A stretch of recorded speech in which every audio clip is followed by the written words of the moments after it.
Yeah, and I'll tell you why, baby. Maybe it's time that you know my love is growing. My love is growing. And I just can't pretend. Hey everybody, Best welcome matchup ever. to the Arc of Wrestling podcast. I am your host, Greg. How's it going, guys? The best pay-per-view ever. Fuck you, Shrey. 5 stars would watch again. We are using a new way to record our Skype calls because Callburner fucked up the last 2 recordings that we did. They're So, on to you. They knew you got it illegally. what? No? I had to go download it legally again. No, we're using Callgraph, so if anybody's wondering. And also, I'm going to say this at the beginning of the show because I forgot to say it last week on the show, even though last week's show didn't get put up. Follow us on Twitter.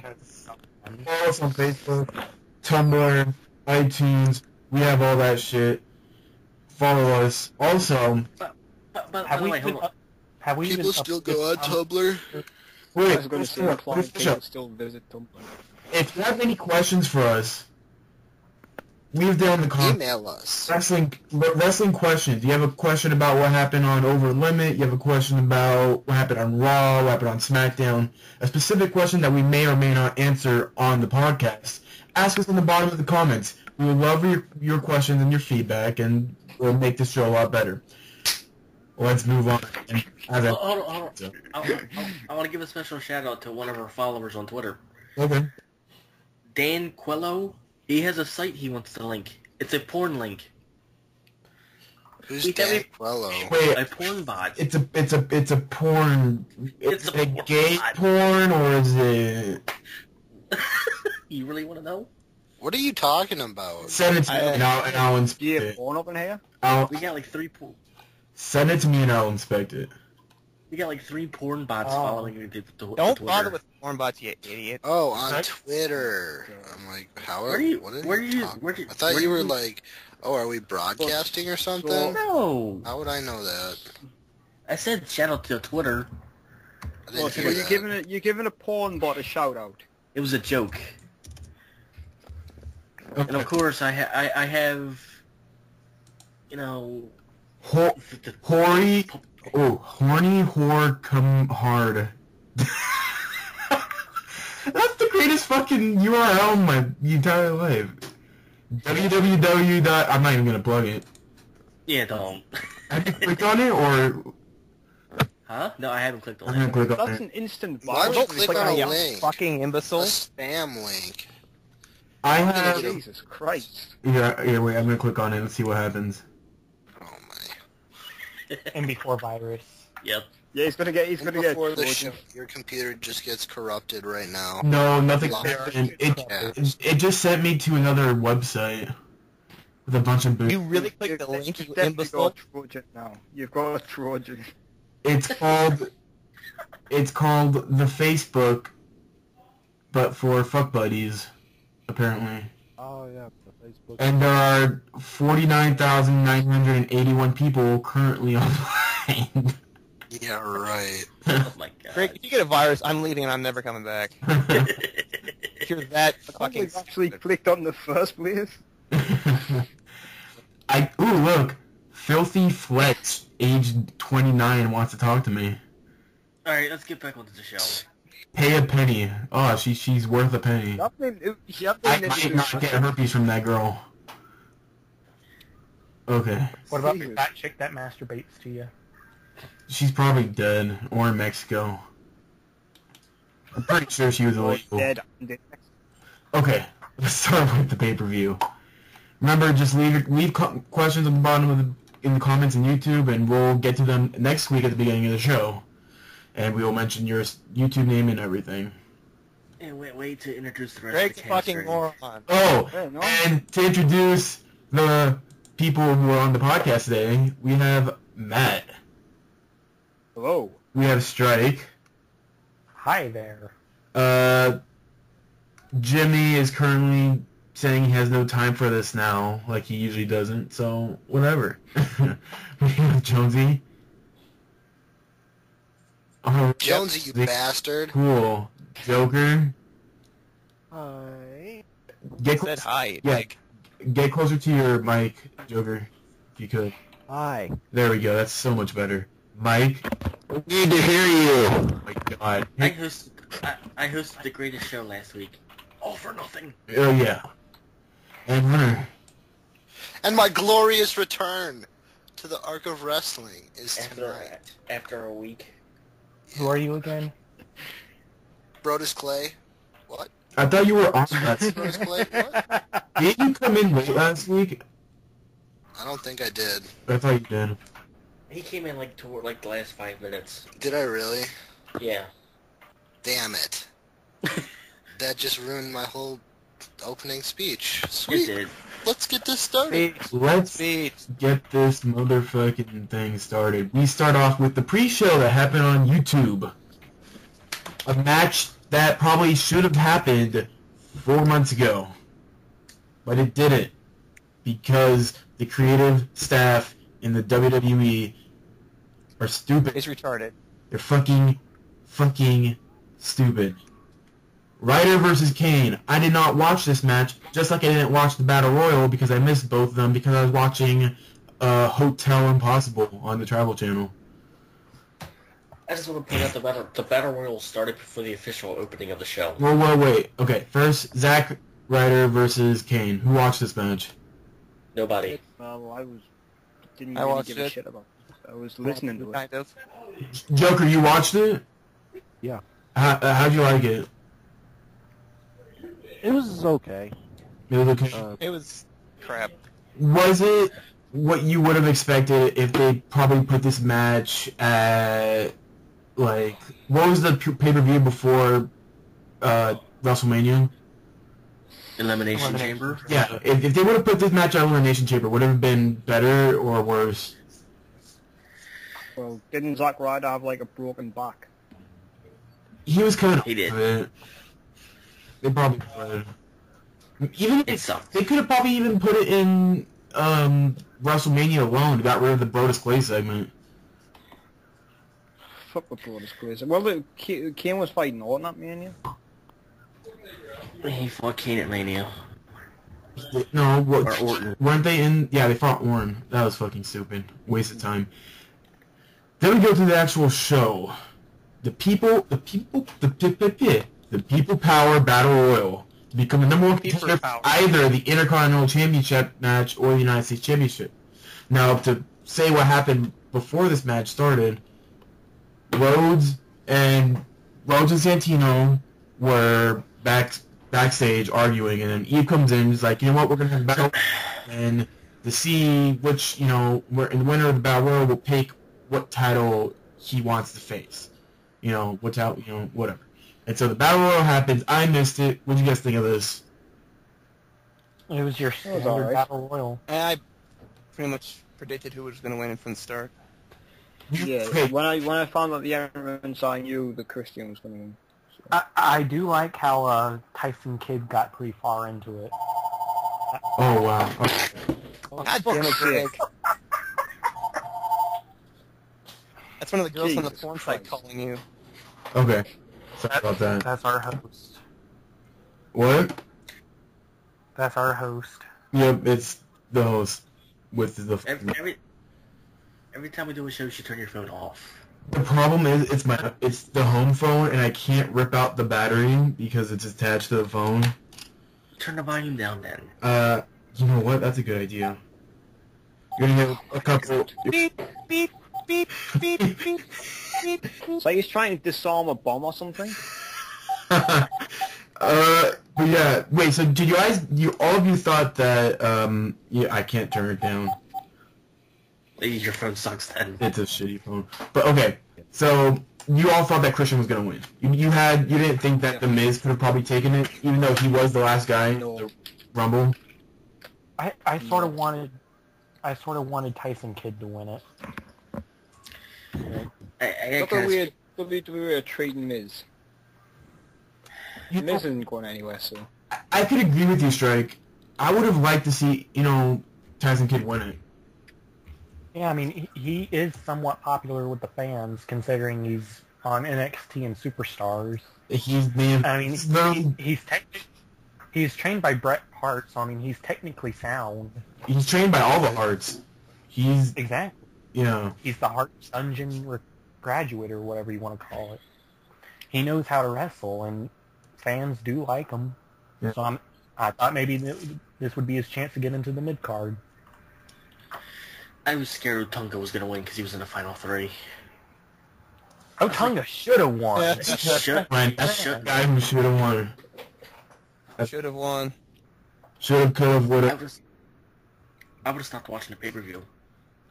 North Carolina State screw job right there. I was happy. Shut up. I was happy.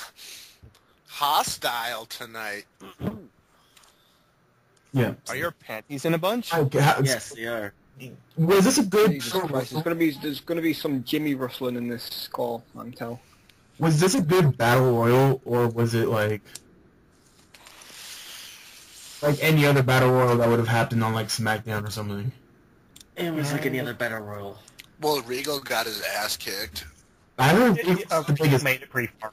I heard Regal got the biggest pop out of the entire entrance. Yeah. Christian did for sure. I wouldn't know. I wouldn't know because I couldn't get the stream to load fast enough, and when I did, I caught like the last 5 minutes of it. Yeah, I read. Yeah, Regal made it pretty far in there too. Stop downloading porn, Mike. Come on. This is a serious Surprisingly, show. surprisingly, Drew McIntyre got a pretty decent pop. Yeah. Was he in there too? Yeah. How far did he go? Who's Drew McIntyre? He got eliminated like halfway through. Oh, okay. Yeah, when I saw it, it was like somebody, Kali threw somebody out or something. That's all I saw. Kali eliminates Tyler Rex, Kurt Hawkins, and Jinder Mahal. Okay. Yeah, that's what I saw. Fucking huge, hard Mahal. I was so happy to see Kali get eliminated. I don't know why you're so excited about Kurt Hawkins and Tyler Rex. They're terrible. They Ring. are literally them and the Usos are the only and the Colognes, Epico and Primo are the only legitimate tag teams in the company because not only have they worked with each other as a tag team for a long time, they have the same tights, they have the same attitude. They are a tag team. But the tag team that we get, which we move on to the second match, is R-Truth and Kofi Kingston versus Swagger and Ziggler. Two guys who should be in the main event, and two guys who can't stay in a tag team longer than 5 months. So, Swagger's haircut you was think... the thing of the night. Swag. Oh yeah, baby. Swagger's haircut. His haircut. Have you seen his amazing. wife though? Fucking brilliant. No. Swagger's wife is a dime. Is she? Oh my... No, She's super hot. is she like Yes, I don't know. his wife, she's a supermodel. Yes, Yeah, she's she's a like a supermodel. supermodel or something. I gotta look this up. Even with his list, Catalina Hager is her name. She is hot. What's her name? She's fucking gorgeous. Swagger's haircut. I like how it returns to its natural form when it's messed up. Because he's got the greatest haircut in the world. Yeah. Mm. He's dating his wife. Well, he's He's married da- to her. He's dating his wife. Yeah. Wow. He's I- dating... What? He's dating his wife. Yeah. Unbelievable. Apparently there's a sex tape of her. Oh. Really? I'd like to find that sucker. I know what I'm doing tonight. Oh, God. Oh, God. We'll find out One what... site you got linked to? Yeah, you can just search that. Oh, man. Okay, Yeah. so anyways, Ziggler's Sex the champion. shit anyways. so the tag team match. Decent, It was- okay, would you guys It think? was a... It was The finish was nice. Here, I okay, thought it was a great match. before we all talk over each other, let's start out. Matt, what'd you think of the tag team match? I thought it was great, to be honest. You thought it was great? I enjoyed it. Okay, I enjoyed straight. it a lot. It's just sort of your standard tag team match. That's, I mean, it was nice and fleshed out, but I mean, that's what I thought. nothing really set it apart from other tag team matches. Hunter, what'd you think of it? I thought it was a good, fast-paced tag team match, and I liked the finish, where Kofi hit him with the Trouble in Paradise when he was going for the zigzag or whatever. Yeah. Joker, what'd you think of it? It was pretty good, but it didn't really seem all that special. It just seemed like the kind of tag match it would just seem like a Raw or SmackDown show. Okay. Mike, what'd you think of it? It was decent. If it was like the Usos or Primo and his irrelevant cousin, then it would be kind of crappy. Joker? Because I don't like it. I don't like episodes. Yeah, it was alright. It wasn't 5-star, but Well, here's the thing. Because, Mike, you bring up that if it was the Colognes or if it was the Usos, maybe, it wouldn't have been a better match. And it was kind of an argument that I brought up during the Skype call that no one gets promos anymore in the company. And I think if those guys were ever given a chance, and I think probably getting Abraham Washington as a manager could give them a microphone, someone, for them to speak through, and would probably give them more credibility as a tag team. But if Abraham Washington's their manager, they're not going to talk. Yeah, Because he's going to be of that. on talking, not them. Yeah. Yeah, I mean, but there's been a lot of successful people who had managers but really never talked. Yeah, but I can't see them two talking with the manager. I can't see those two putting on a good promo in the first place. I think for them to be a successful tag team, I think a manager and a valet, which they have Rosa Mendez, would be great. Yeah, but she sucks. Dude, her hips move like water. Because she's Mexican. Exactly. Or Latino, or whatever you want to call her. Puerto Rican? She's definitely Latino. Whatever. She's One definitely of them. Spanish. Well, obviously. I'm gonna look it up. But, yeah. There's the one thing I enjoyed in that tag match was the that one tag team move that Swagger and Ziggler pulled off. Oh, yeah, Where I saw Swagger that. showed his strength. Swagger showed his strength there. Like, that was a fucking impressive thing. And what was it? It was just like I don't know what it was. It was awesome though. Rosa Mendez is a Canadian wrestler. Is she? She's from Winnipeg. She's from Winnipeg, you idiot. God. So, she's Canadian, but she's posing as a Latino. She's No, from, she's definitely Latino. she's from she's Czechoslovakian and Costa Rican descent. But she lives in Canada. Yep. That's a unique That's... little. Mix right there. Yeah, it's like Yeah. But yeah, the match, it was not too special. But we'll have to wait and see. Again, I mean, I think that if to bring credibility to the Usos, I think you have to bring in Rikishi and bring in Leaki, and bring back Tamina and have them, work as a big stable, the Inoue stable, because they're all family members. The Usos, so the Usos have that. Tyler Rice and Kurt Hawkins, they're pure talent right there already. Come on. You're reaching way too far on The Colognes? Tyler Rex. The Colognes could get Carlito. If they're willing to bring back Carlito for a little bit, they could have them team up with Carlito for a little bit and then backstab him. He would have to stay clean. He'd have to get off the painkillers. Yeah. Or whatever he was on. Right. What the hell was that? Okay.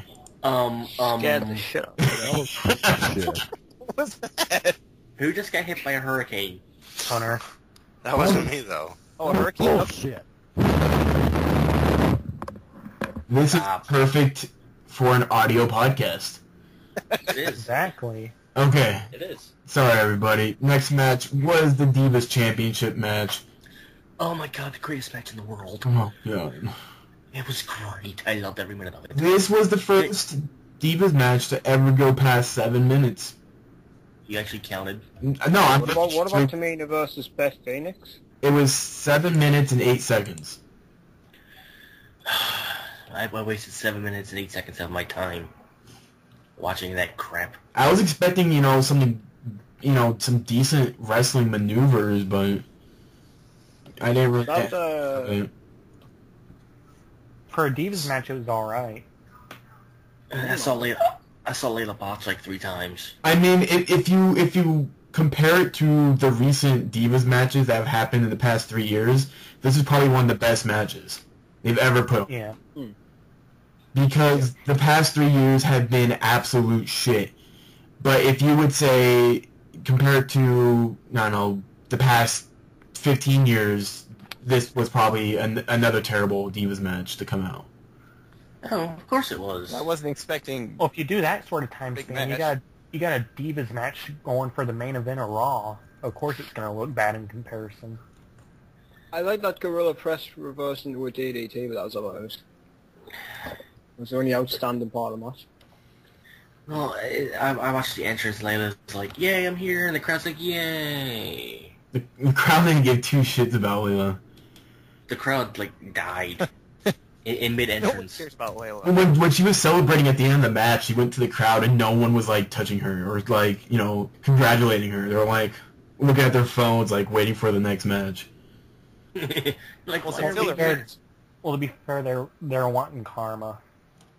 yeah. I heard a Colt Cabana chant too. I thought I heard a Tropicana. No, it was chant, Colt Cabana. Oh, Tropicana. I heard that chant and I was like, are they chanting Tropicana? Why would they be doing that? Was They she in a want some- commercial for Tropicana once? We like orange juice. Orange juice. They wanted that juice. Okay. That crowd was not into that match at all. Neither was I. Because you probably all have the same views on that match, we'll just move on then. Fatal 4-way match for the World Heavyweight Championship. Sheamus as the World Heavyweight Champion versus Randy Orton, Alberto Del Rio, and Chris Jericho. To note what we said a while ago, this is Chris Jericho's supposedly last week in the WB until he goes on tour with Fozzy. Like I told you he was, but nope. He's not going on tour. Nope. He lied. Nope. He's never gonna leave again. He's wrestled for the next 987 years. Okay, let's go through this real quickly. Matt, I like the match. you really liked it? What did you like most about it? I enjoyed the Jericho getting a lot of offense. Like, he was pretty much the main guy in the match. When he was code breaking everyone. I know he's code breaking every motherfucker over there. Putting every motherfucker in the fucking walls of Jericho. That code breaker he gave to Orton was shit, though. No, that was the one he put on Sheamus. Wasn't it? Well, you didn't. No, the one he put to Orton was basically shit. It was like one knee. No, that was the one on Sheamus. That's the one knee. No, it was on Orton. Was it? No, he usually sure it was does the Orton. thing where he usually raises one knee when he does the code breaker. I'm Usually gonna raises settle one it. on the knee. I'm gonna settle it. He did it on Sin Cara. Oh, Sin Cara. Okay, Strike, what do you think of the Fatal 4-Way? Considering it's Fatal 4-Way, you can't really get much wrestler to wrestler interaction, so it's just a lot of stuff going on. And apparently, it was no count out and no disqualification. That's what a Fatal 4-Way is. Right, but there was no abuse of the no disqualification rule. They Well, used there to was- do it, though. And They I know, could have, but- but they didn't. That's sort of a loophole right there. You could just use a chair, but They could, but they don't. right. But why not? there's always been no DQs in Fatal 4-Ways. I always thought those were just like no count outs. No. Since you wouldn't be able to keep your eyes, since one ref wouldn't be able to keep their eyes on all the superstars, but No, because they're basically built as there must be a winner. So if There's there's no a point for disqualification. There's no reason for that. yeah. So basically, if there's a winner, if there's no winner, then it's pointless to even have that match. Yeah. It's the same way with triple threats. There are no DQs. Well, if they want to keep pushing it, I at least want to see some no DQ abuse, you know. But they would have to build it as a no DQ match, though. They wouldn't have to build it, but they would have to, you know, emphasize that. Remember, guys, this is a no DQ match, so anything goes. yeah, Yeah, but they don't because they're idiots. As long as they don't emphasize the no DQ, it's really not going to happen. Yeah. So I think Hunter's gone. So let's just move on to Joker. I'm still talking. Oh, okay, strike. Gee, you interrupted me. I also like the ending of the match. The ending was, I was going to say that when it came to me, but the ending felt really, I think they knew what they were doing at the end of that match. Everything felt very flowing. Right. Until the ending finisher, it was all very smooth. Yeah. And it just felt right. But then the ending finisher came, and it was all, well, this is sort of slow. Why isn't anybody else doing anything about it? Oh, it hits. Oh, there's the pin. Well, you knew Sheamus was going to win it Who anyways. Sheamus pin? Well, you hadn't said Who it Sheamus yet, pin? so. It was Orton, wasn't it? No, it was Jericho. Oh yeah, it was Jericho. And Greg never said who won the match. Sheamus won. Yeah. So I was trying not to say who won it. Oh, I didn't even say who won the Kofi Kingston. He did. I didn't? Oh, okay. Yeah. Oh, you did, yeah. Never I mind. was say Dolph Ziggler versus Chris Jericho. They would put on a fucking fantastic match. That'd be interesting. It'll never happen. I want to see how Dolph Ziggler would sell the code breaker. No, it would He happen. played like a monkey flip. It would happen if Ziggler turned babyface by WrestleMania. If Jericho's in the company by then. He will. Yeah, he'll probably return after his tour with Fozzy. Yeah, the tour that Greg said he wasn't doing. What tour? The Fozzy tour. Oh, You know the band he's in. yeah. And what's up with Sheamus's finisher? It's like, isn't it just like a regular? It's been... The Celtic Rock? It's a kryptonite crunch.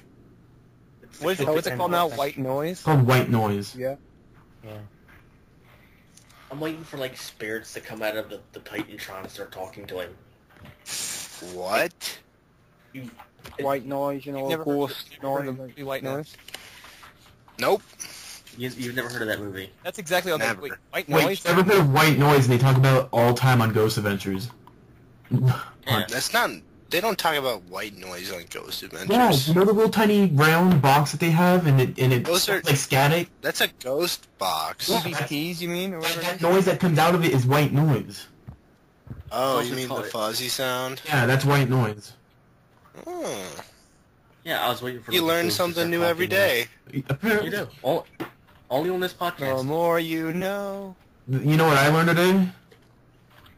You're gay. This company's probably not going to improve in the next couple You years. have a period. What? Okay, moving on. Yeah. So, Well, I like might the not be fatal four-way, improving, but it but- was a pretty sweet match. I forgot there was a what was it? There was a little promo backstage before I believe this match.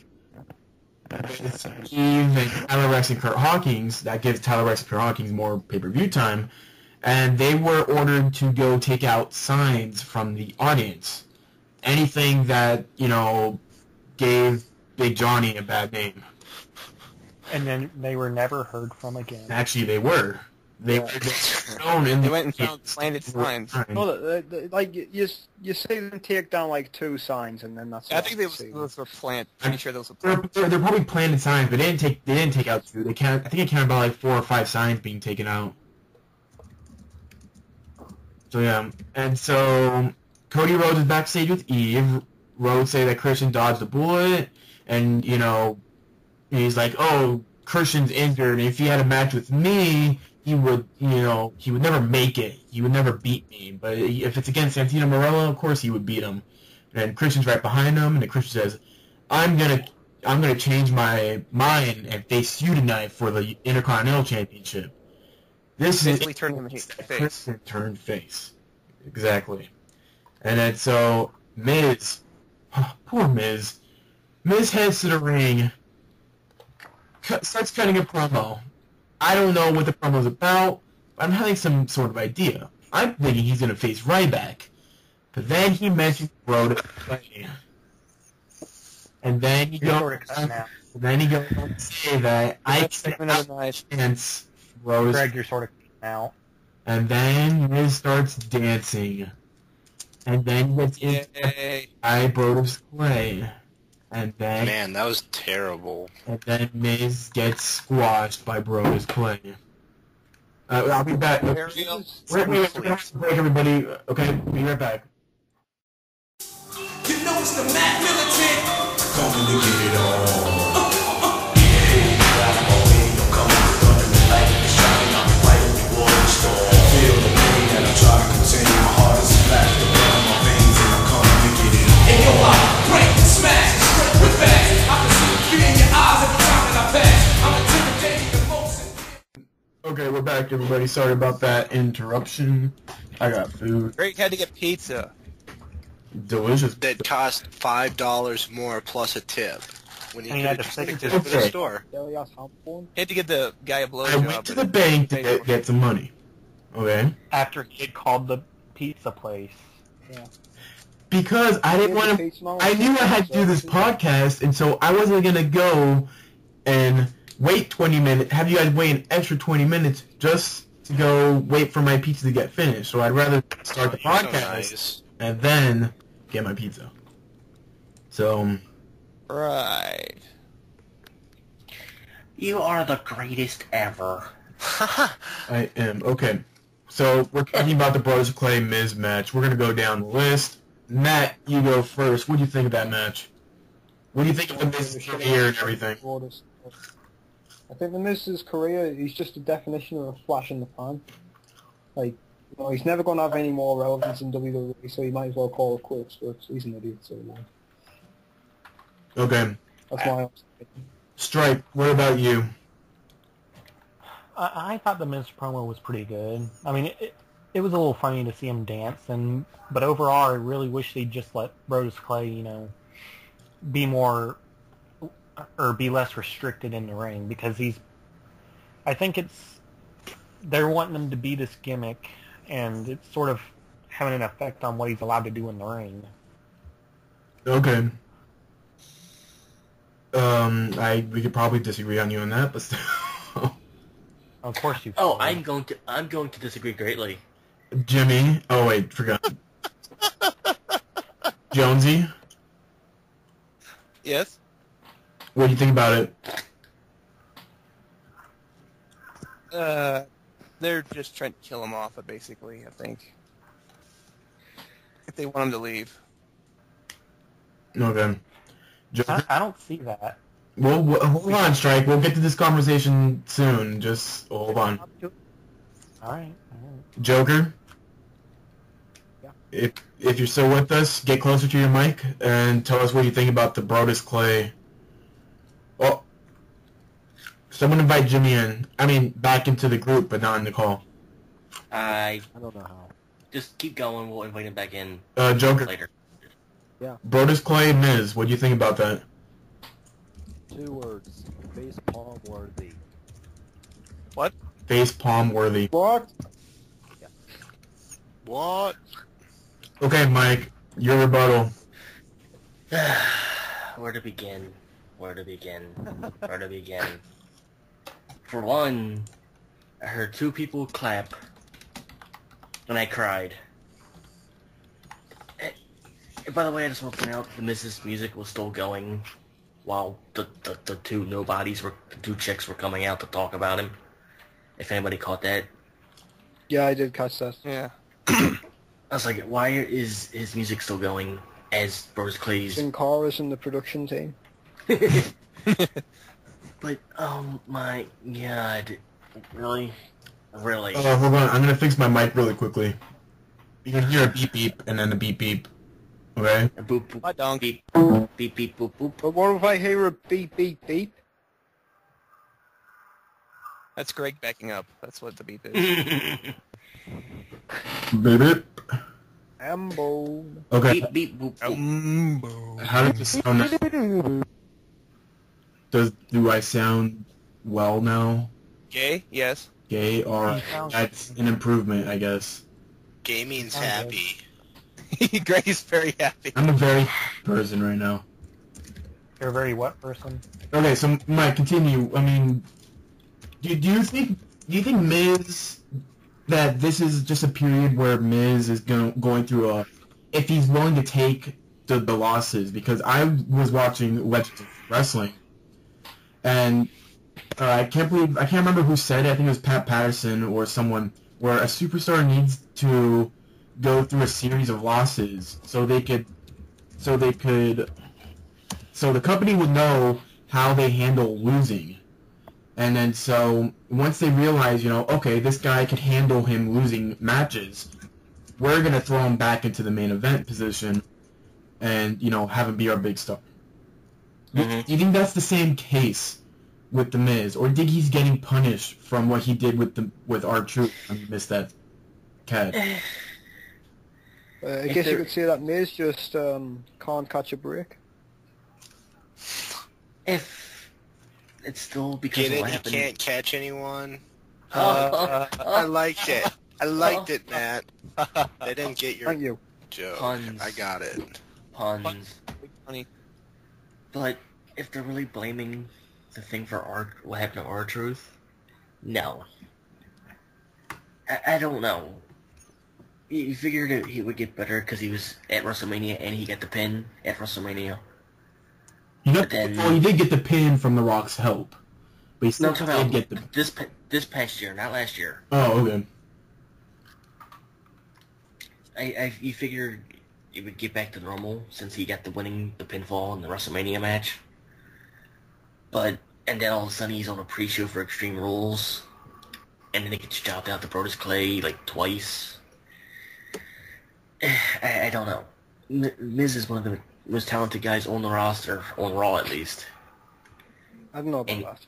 Well, he's talented enough. He's the most improved out of all of them. I mean, if you look back at The Miz back in like 2008, I would look at him back in 2008 and be like, he will never, ever headline WrestleMania.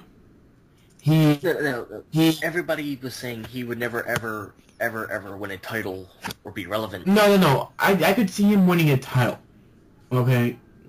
But the titles have gone so shitty in recent years, it doesn't really matter who has the title anymore. Look, Santino's had the title for weeks now. It's fucking stupid. That's because the U.S. title's a joke. But the thing is, he went to go on. He first started putting on great promos. So then I started to become a Miz fan after when he started putting on great promos. But then he started improving in the ring. He became a really good wrestler. Not an okay wrestler, not a decent wrestler. A really good wrestler. Not a great wrestler, but a really good wrestler. Solid. Solid. Very, very solid. Yeah. And so he was able to back up his wrestling with an amazing mic work. And, that's when I really started to become a Miz fan and be like, I could see this guy as a champion. And then he became a champion. And then he fucked it up. And now he's jobbing the Brodus Clay on filler matches at pay-per-view. No. What screwed up was The Rock and the rating for Survivor Series. I think they never let that go because of The Rock and Cena. Oh my God, Rock and Cena! Oh yeah, Rock and Cena. Well, they can never do any wrong. Not The Rock and Cena. Oh my God! But yet, and then R-Truth gets suspended. And, people said Miz would never be the WWE champion ever. And then he holds the title for 6 months? He holds the title longer than anybody did over the past couple years. Yeah, since the last Cena reign, I guess. Yeah. Yeah. And now, and then Punk's probably going to take the title. I think he already plus years. I mean days. I think he already has passed that point. Yeah, he has passed it. All right. Punk will lose the title eventually, but what's good, If we were talking about TNA right now, I would be talking about, they're really, getting their shit together after, getting rid of Russo, and, the storylines are still not making sense, and everybody on that roster is over the age of 30. they really are getting their shit together. Their world champion is looked at as a champion, is in the main event constantly, is, you know, you put on great promos, and, you know, still, you know, he's looked at as the head of the company. He's really changed it. And Hulk Hogan even brought up on TNA that before Rude became champion, everybody was changing back and forth from babyface to heel, you know, backstabbing each other. And then when Rude came in and Russo left, everything just felt better in TNA.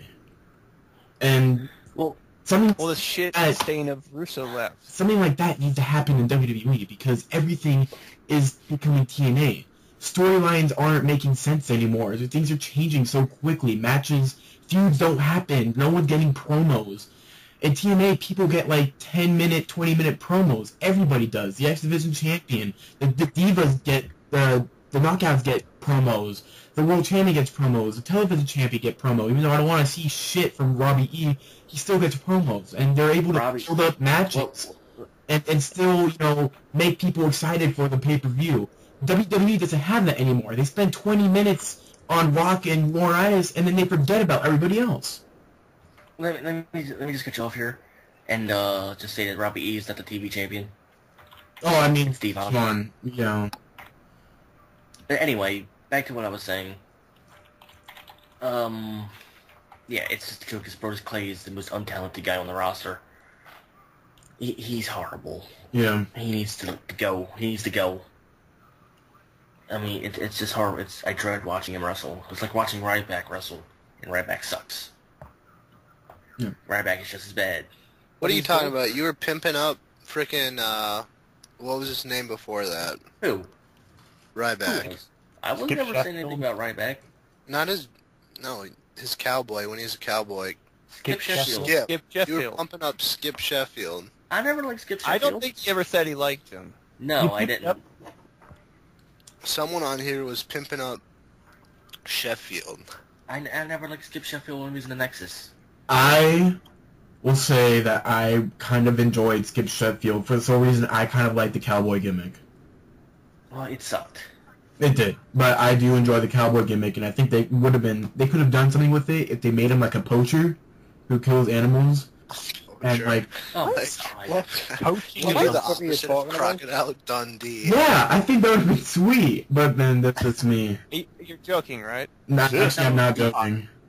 I actually An really, Australian. I really enjoy that sort of Australian cowboy gimmick sort of thing.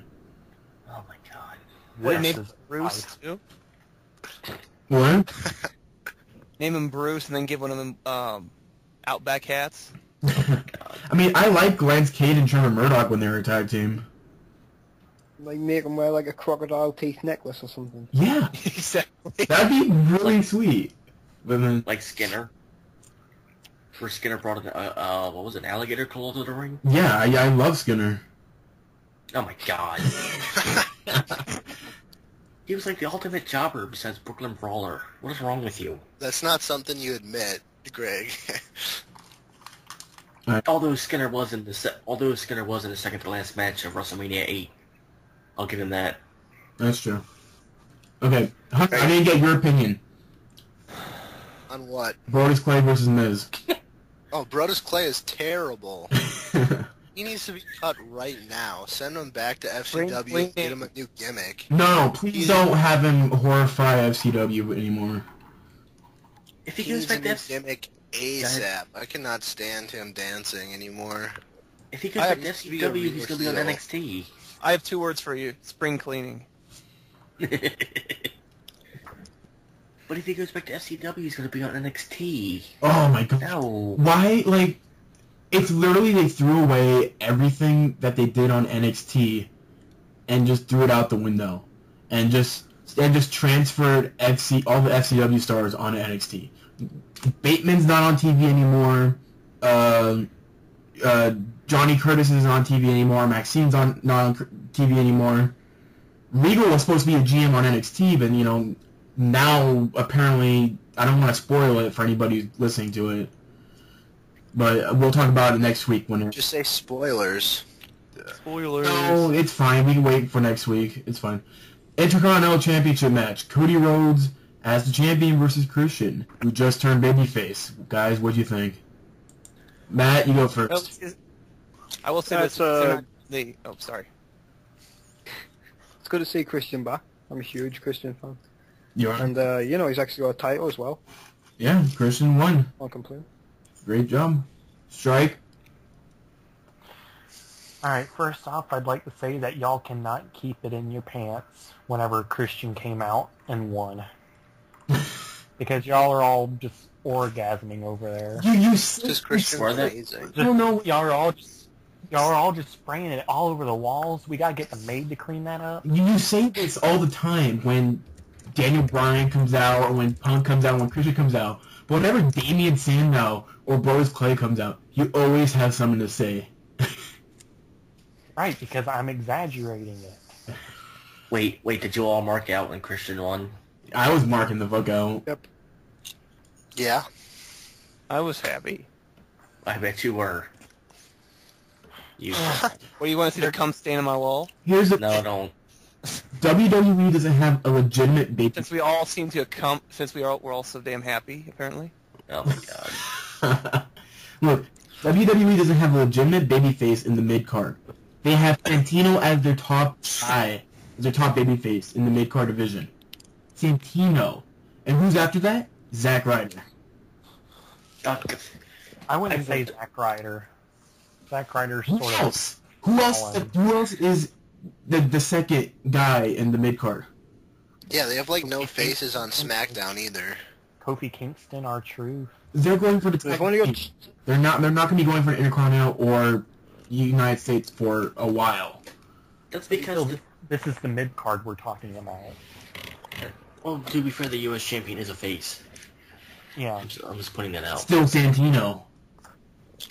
I mean, who else is a face in the mid card? We have Evan Bourne. You have Ryder. You have Kofi, R-Truth. I can't think of anybody else. Bring up Evan Tyson Bourne. Kidd. He's injured. He's gonna be out for a couple more months. But he's still a face in the mid card. Okay, fine, but Not right now. Sin Cara's coming back. Bring up Tyson Kidd. He'd be the best. Yeah, I would love Tyson Kidd to be in there. But that's why I have Christian turning babyface right now. It's a perfect time for him to really, get people behind him for him to go back into the world title shot. He's not getting a world title shot anytime soon. Not anytime soon, but he will be getting it again. He I put my money on it. he's going to be there to help the mid-card.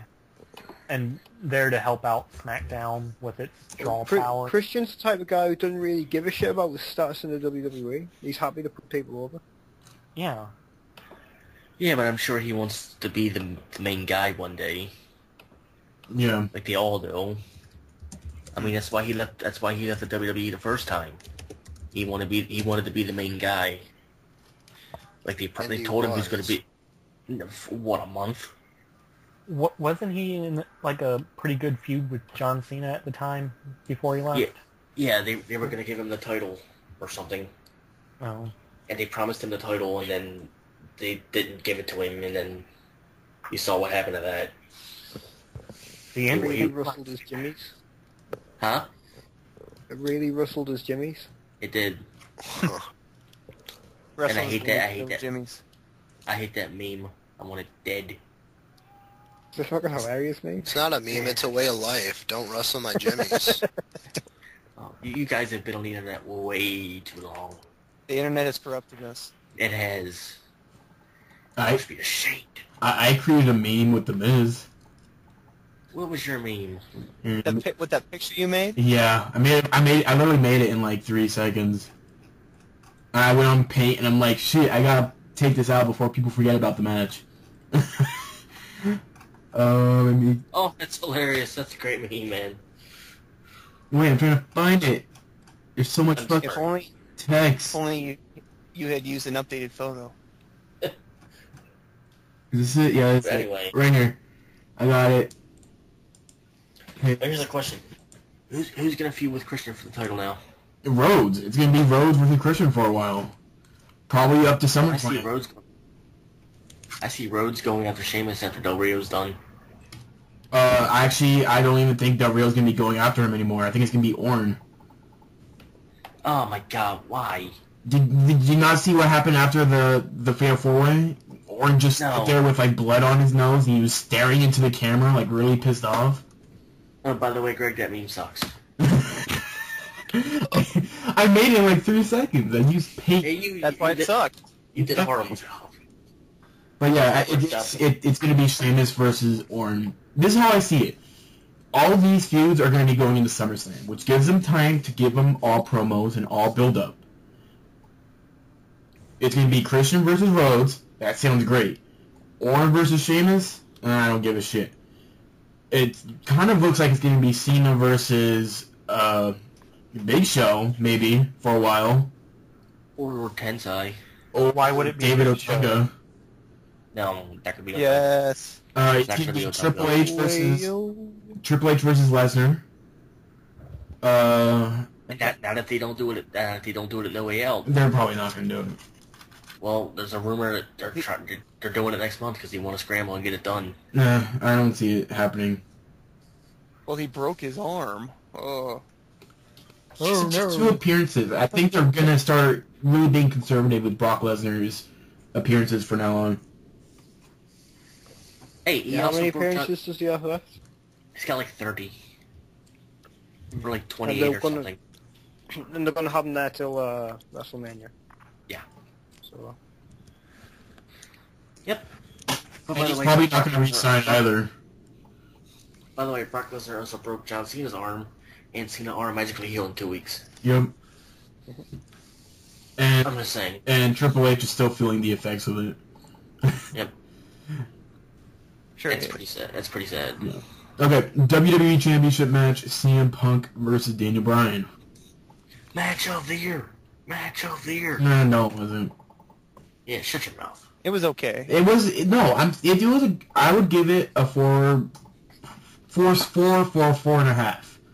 About that. 4.59. Something like that. It was better. It was better than the Raw and SmackDown matches. Of course, the pay-per-view match. Of course, the pay-per-view match is gonna be so much better. They gave it 25 minutes. They gave it 30 24 minutes and 4 seconds. It's plenty enough time to have a good match. And they put on one hell of a match, and the only good match throughout the entire pay-per-view. Hey, The fatal, the 4-way was good too. Yeah, You need- it was okay. you need to include the main event into that. The main event was awesome. Well, no, okay, hold on. Let's just go down the list. Matt, what do you think of the Punk and Bryan match? I was expecting a really good match from them too. You know, two of the best in the world, and it delivered. It delivered? Did it deliver as much or almost to what you thought? Just as much. Just as much? You know, I'm not the most prominent CM Punk Daniel Bryan fan, but you know, I know they're two of the best in the world. And yeah, they put on one hell of a show, so I really enjoyed it. Okay. Frank, what about you? It was an alright match. I liked it. It was good, but there's just no story behind it. It was, oh, I want your title. Oh, well, I don't want you to have my title. I'm keeping it. And that was basically it. I mean, the most story that came out of that was basically AJ getting the hots for CM Punk. Oh, yeah. And she had nothing to do with the match. Yeah, everything else was basically standard heel versus face stuff, you know? So, I mean, I think it would have been 4 stars if there was a better storyline going into it. In my opinion, the wrestling itself told a story. The wrestling told the story. That's all that matters. But I would have liked more build-up for the match, though. I would have really enjoyed Bryan and Punk to have gone onto the mic and cut a promo between each other and created something. But now we have to wait until the next pay-per-view to see what they're going to do with AJ. Maybe it's going to be a triangle love relationship between AJ. Oh, God. Well, they've been hyping up, like, past enemies on their website. It's all about how they finally made it. Yeah, That's like their build-up. And during the match, Bryan gets Punk into a Mexican stretch into an elevated spring surfboard, and then he transitions it into a dragon sleeper. That looked sick. That was literally... I'm still waiting for my Brazzers picture. That was the greatest submission I've seen in a long time. Well, because you are looking at two very technically sound wrestlers. Yeah. It's too bad Punk couldn't end it with a Pepsi plunge. I mean, He wants to be able to retire when he walks. yeah, well, the Pepsi plunge can screw up his knees. Yeah, that was pretty much... Okay, wait, hold on. Hunter, what about you? What do you think of the match? I liked it. I don't see why everyone's getting so mad at the end. That's just a way that they can keep the feud going without giving anyone a clear edge. Now, what happened at the end of the match? I didn't see it quite well. Well, Punk tapped. Okay, so he had him in the yes lock, and he went for some more torque on it, and Punk rolled him over, and he was on his back. Oh, so okay. the rest... Yeah, I know now. Yeah, I don't see why everyone's so mad about that when it's just leveling the playing field so they can have a rematch. It sort of did seem like a little bit of a mess because you as you said, you thought it was just going into more torque or something, right? Yeah. And then all of a sudden it's a pin and it's like, wait, what's going on? Well, I mean, and then that's why they spent the time after the match to show you what happened. And I think it was a great way. It's going to give Daniel Bryan, promo time on Monday being like, I made him tap, that doesn't count. And then Punk's like, I got the pin on you. They go back and forth, and AJ gets in the mix with it, and then it's going to be another match at No Way Out. Probably. Yeah, so it's all played out. It's a level playing field right now. Yeah. And I like that. As to, like, if Punk would have just hit a GTS, then they're like, oh, well, Bryan lost, and he's not as good. Now there's some controversy to this match. This feud could easily go to SummerSlam. Really, really easily. And I can't wait for their match at SummerSlam, because it will be a 5-star match. It's basically gonna have to, because Punk has no one else to fight. That is true. Somebody mentioned on a wrestling forum I frequent that a good second match would be an Iron Man match. Well, since it's going to be at No Way Out, well, isn't No Way Out just going to be all cage matches, or just going to be, what is it? No. They're all going to be billed as No Escape. Oh, okay. Like strap matches and stuff like that. There'll be cage matches, but not all of them will be. An Iron Man match would be great, then. Yeah, they're saying, people are talking they should have an Iron Man match, which would be an amazing match. Give them more time to wrestle. That's all I wanted. I think that was too short of a match. They could have pulled off some more stuff, I think. Most definitely. Joker. It was a solid match. Joker, I haven't heard from you in a while. Tell me what you thought about that match. The Bryan and Punk match? Go to your mic. Get to your mic. Are you talking about the Bryan and Punk match? Yeah. Yes. It was alright.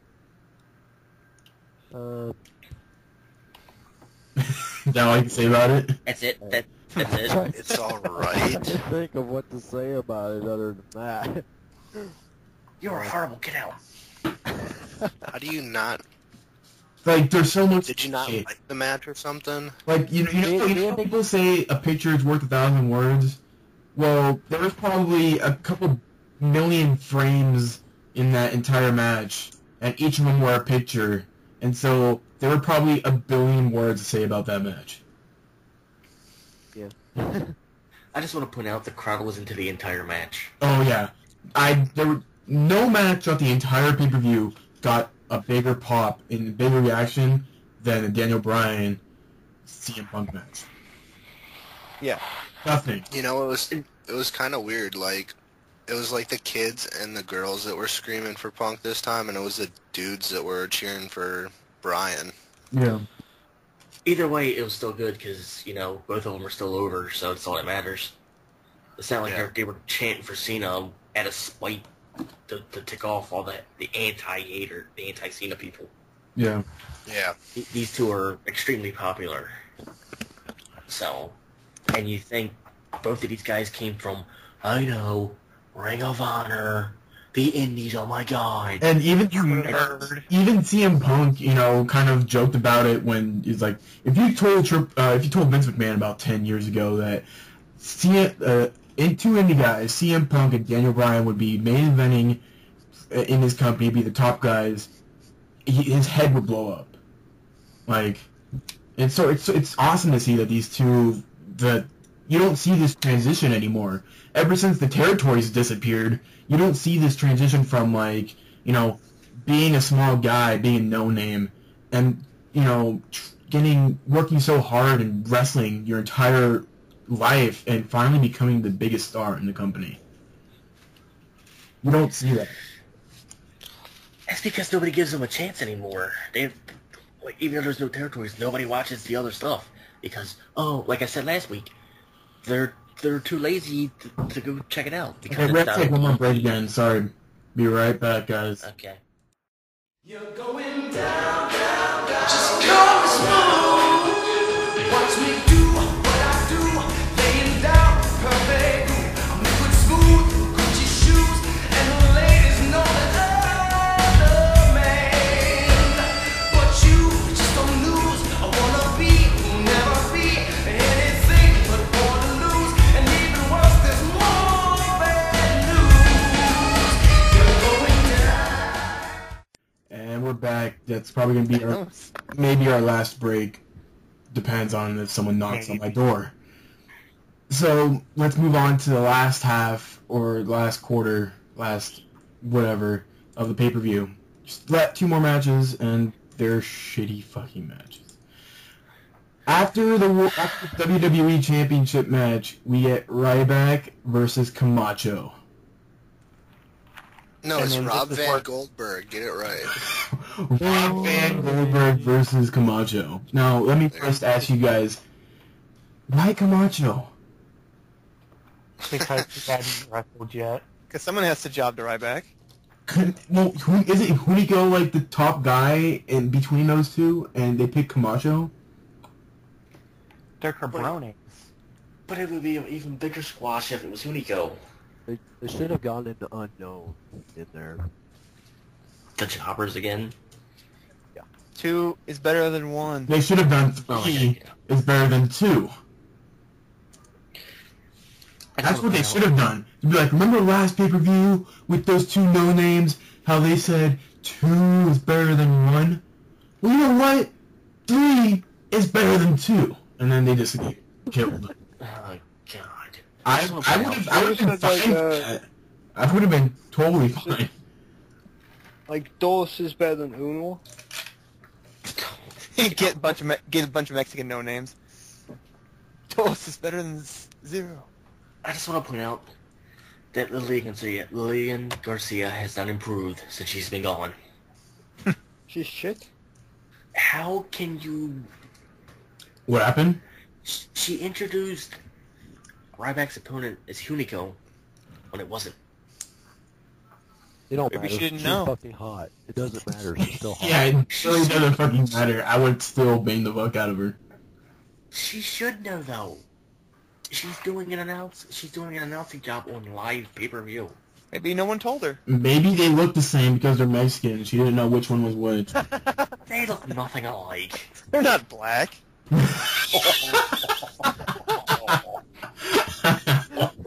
Oh, God. How can you...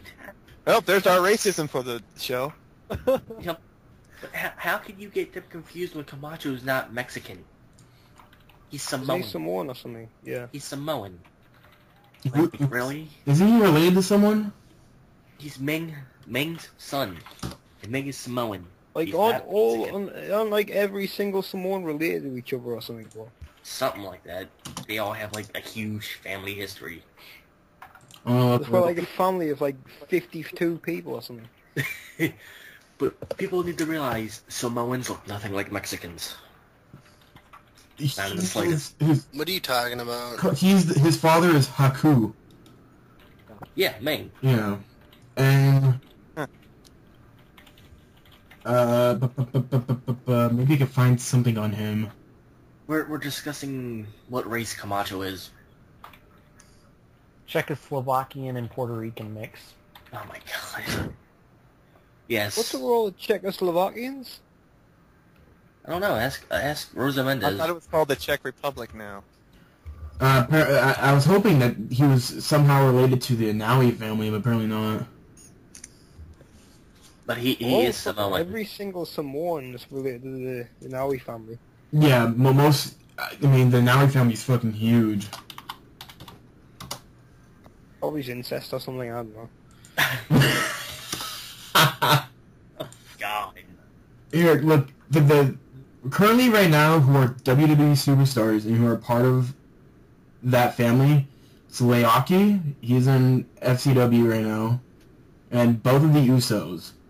And I think Tamina is a part of it. Somehow Tamina is cousins, even though, because apparently Jimmy Snuka is part of the family, but I still don't understand how he's a part of the family. Like, he's that distant second uncle you want to forget about.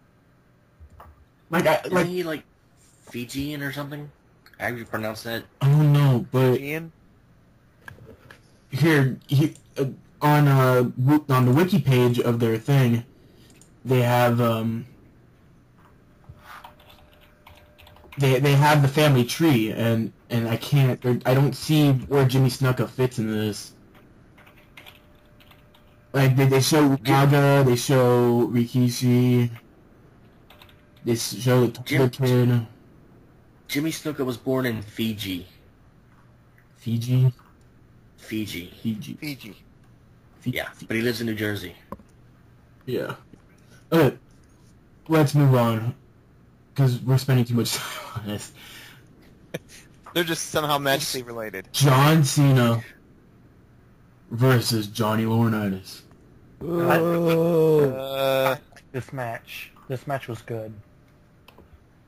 It was. I think the biggest problem with that match is they tried to make it too comedic. Well, first of all, yeah, that's one of the major problems, that they hyped this match up for just about a month, and that's what we get. It got more build-up than the Punk and Bryan match. It got more build-up than the Punk and Bryan match, and it became a joke match for, let me see how long this match ran. It ran for an approximate 17 minutes and 4 seconds, and for about 12 minutes throughout that entire match. We just got John Cena pushing Johnny Laurinaitis around. Well, it was good to see Laurinaitis get some offense. What? Who actually Laurinaitis to do anything?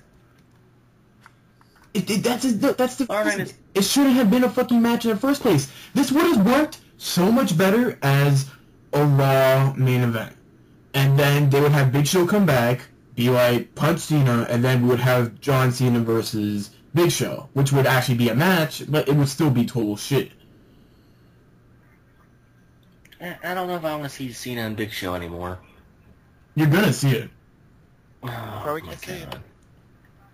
I've already seen it like 8 times. I don't want to see it again. Just like you're gonna see Sheamus versus Orton. You're gonna see it. Yay. That's great. I love Orton's wrestling ability. It makes me stumble over my words like I'm doing now.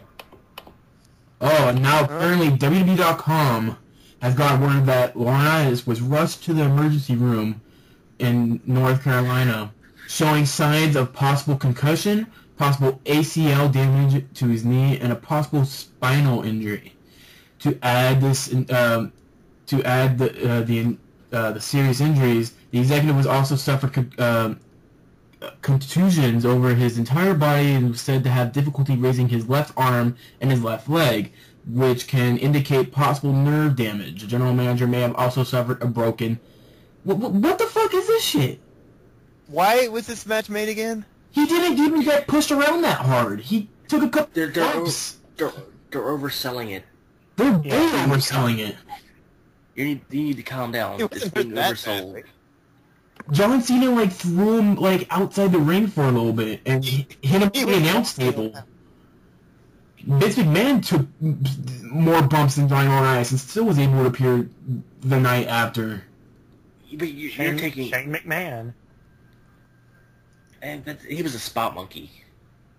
He still took a 50-foot fall. Yeah, but he's a spot monkey, though.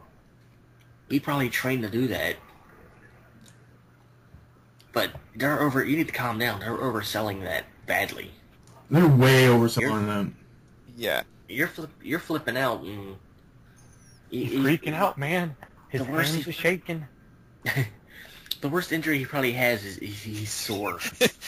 Next thing you know, he'll come in with a neck brace in a He's a- wheelchair. No. Yeah. We're probably not even going to see him tomorrow on Raw. We're probably going to have Eve and David Otunga run the show.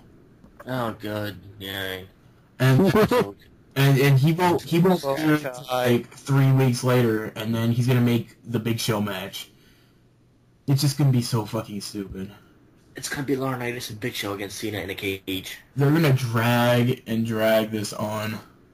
I'm calling it right now. Laurinaitis and Big Show against Cena in a cage. I'm calling it right now.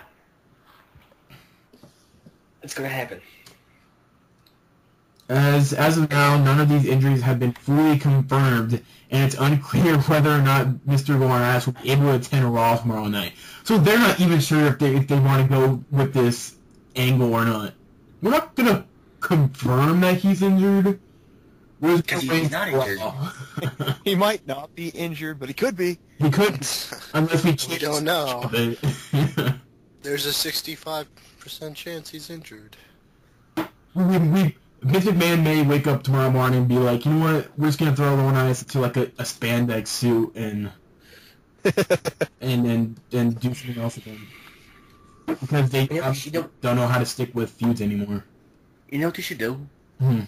They should have a segment where Laurinaitis is in a hospital, and Santino comes out from underneath the hospital bed with a new character, and it hits him in the head with a bedpan.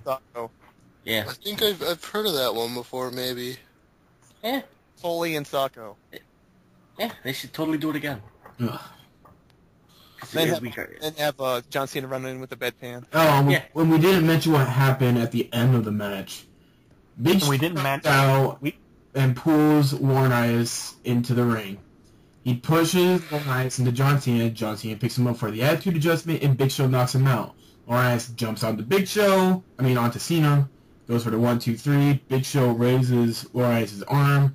Big Show's heel turn. Now that's why we expect Big Show versus Cena. Now, let's go down. Matt, what'd you think of this match? I didn't really. I kind of cared for it. I knew it was obviously going to be a comedy match, but it dragged it out way too long. Way too long, exactly. Strike, what do you think of it? For what it was worth, I liked it. I mean, you could tell he was just having fun with it. But the problem with it is that it's the main event. Yeah, but you never expected this to be a main event. I mean, you never... It shouldn't be a main event match. This should have been like... This should have been right before... a third match. This should have been right before the Punk-Bryan match. Right, but I mean, you don't expect Laurinaitis to do anything, so I mean, at least have some fun while doing it. I mean, I was surprised that John Laurinaitis actually got some offense in the match. He got like one arm swing on the table and like... Well, he threw him He got some hits with a steel chair as well. he got like 4 or 5 hits in. I mean, But yeah, I mean, some of the spots were pretty funny. Cena could have easily fired him. He could have just punched him, the FU, and then pinned him, and didn't have to waste all that time joking around with him, and we would never see Johnny Laurinaitis ever again. But then WWE's just stupid. But we can't do that. Yeah. Well, I mean, some of those spots were pretty funny. I mean, like the announcer table spot. That doesn't deserve to be a main event, though. Yeah, it does. Yeah, exactly. But Michael Cole and Booker T couldn't stop laughing when they were doing the announcing. Michael was trying to be all serious, but he couldn't stop laughing. Hey, I couldn't stop laughing once Cena got the fire extinguisher. Like, every time he just, like, threatened Laurinaitis, the look on Laurinaitis' face just made me laugh. He It was would like, have been funnier if it was a real fire extinguisher. Don't do it! Oh no, don't do it! Okay, Hunter, what about you? I thought this match was a train wreck. This was boring. I really didn't like the spots. I mean, it was alright. It's definitely not main event worthy. That's just my opinion. Okay. Joker, what about you? It was bullshit. You were the guy in the Skype group saying, "Oh shit, this is so funny." I was being sarcastic. I hope you were. Was. Mike, Hello. what do you think about it? What do you think Mike thinks of this match? I cried. Do you think there was any redeeming qualities? I know you're full of negativity about this match, but did you like anything in the match, Mike? The comedy was okay. You thought the comedy was fun? Yeah. For a match that you didn't expect a lot of wrestling out of it, it worked. But it went like 20 minutes too long. Yeah. And everybody and their mother expected the Big Show to interfere. It's extremely predictable. But Batista! You could smell it. But Batista! He cut his hair to return. Oh my god. Was that the big announcement he had? Yeah, that was. He's cutting his hair. Did he make some tweet about that? Like, I am over the limit or something? No, apparently that was fake. Jonesy, what about I can't you? believe you actually... That wasn't done! Oh, okay. Mike, Stop pushing! I thought you were done. Okay, Mike, go. No! Wait, you guys actually thought it was Batista? I knew in hell he was returning. I had some sort of idea that it could be Batista. But that haircut. Oh my god. He looked like the Predator. He looked like the Predator. You guys, but you could smell the Big Show interfering as soon as he got fired on Monday. Yeah. Or last week or whenever. But you could smell it a mile away. You knew it was going to happen. You know what's probably going to happen? He's going to go on Raw and he's be like, I did it for The Rock. I did And The Rock's going to come out. The Rock's going to come out. I did it for The Rock. No, what he's going to do is going to come out and he'll be like, I did it because I truly believed if I helped out Johnny Laurinaitis save his job, he would get me my job back. And then you hire him. So you're going to play him off as a whiny heel? That's what it sounds like. So they're giving Christian's thing to him now? One more match. One more match. Y'all are sort of assuming that Big Show's going to be heel. Well, the way he acted, Obviously. he had no remorse after he hit Cena. He punches Cena, he lifts the top heel in the company's hand afterwards. Like, you think he's going to go babyface? You think he's going to apologize to Cena and hug him? And they're going to go jerk off little kids? If he wasn't going to turn heel, then he would have attacked Laurinaitis after the match. No, this is what's going to happen. But that didn't happen. But he still had to... He couldn't hit him because then he wouldn't get hired back. No, this is what should have happened. This is what should have happened. It's sort of like the Cena being in Nexus. You know he's face, but he's having to be heel. No, this is what should have happened. There should have been a ref bump, and the Big Show should have quote-unquote accidentally hit Cena, and then showed remorse. And that's when you play it off at, and then he goes outside and gets all mad that he hit Cena on accident, because indirectly he was helping out John Laurinaitis to get his job back. And then tomorrow night, Cena and Laurinaitis are out there, and the Show comes out and turns heel. That should have been the better storyline. Can I ask you something? Not just... No, you can't. Where was security? Security doesn't attack faces.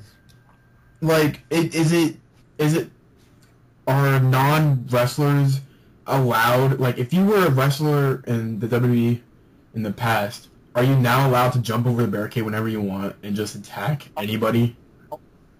Only if you're face. Considering he's still technically employed with the company, no, they're not going to do that. But no, but I mean, when it doesn't make sense if you're just gonna allow Big Show to, you know, grab Warren Ice and just walk him casually down into the ring. Unless, you know, without like 18 other security guards trying to stop him. I got a question though for you. Do you really think the security is going to go to the Big Show and tell him, hey, no, don't do that? Bad Big Show. Bad. You can't, Come on, you go can't, back to your box. you can't jump the barricade, Show. They've done it before. They've had security try stopping Big Show, but then they got beat up. I mean, they could have done it that way.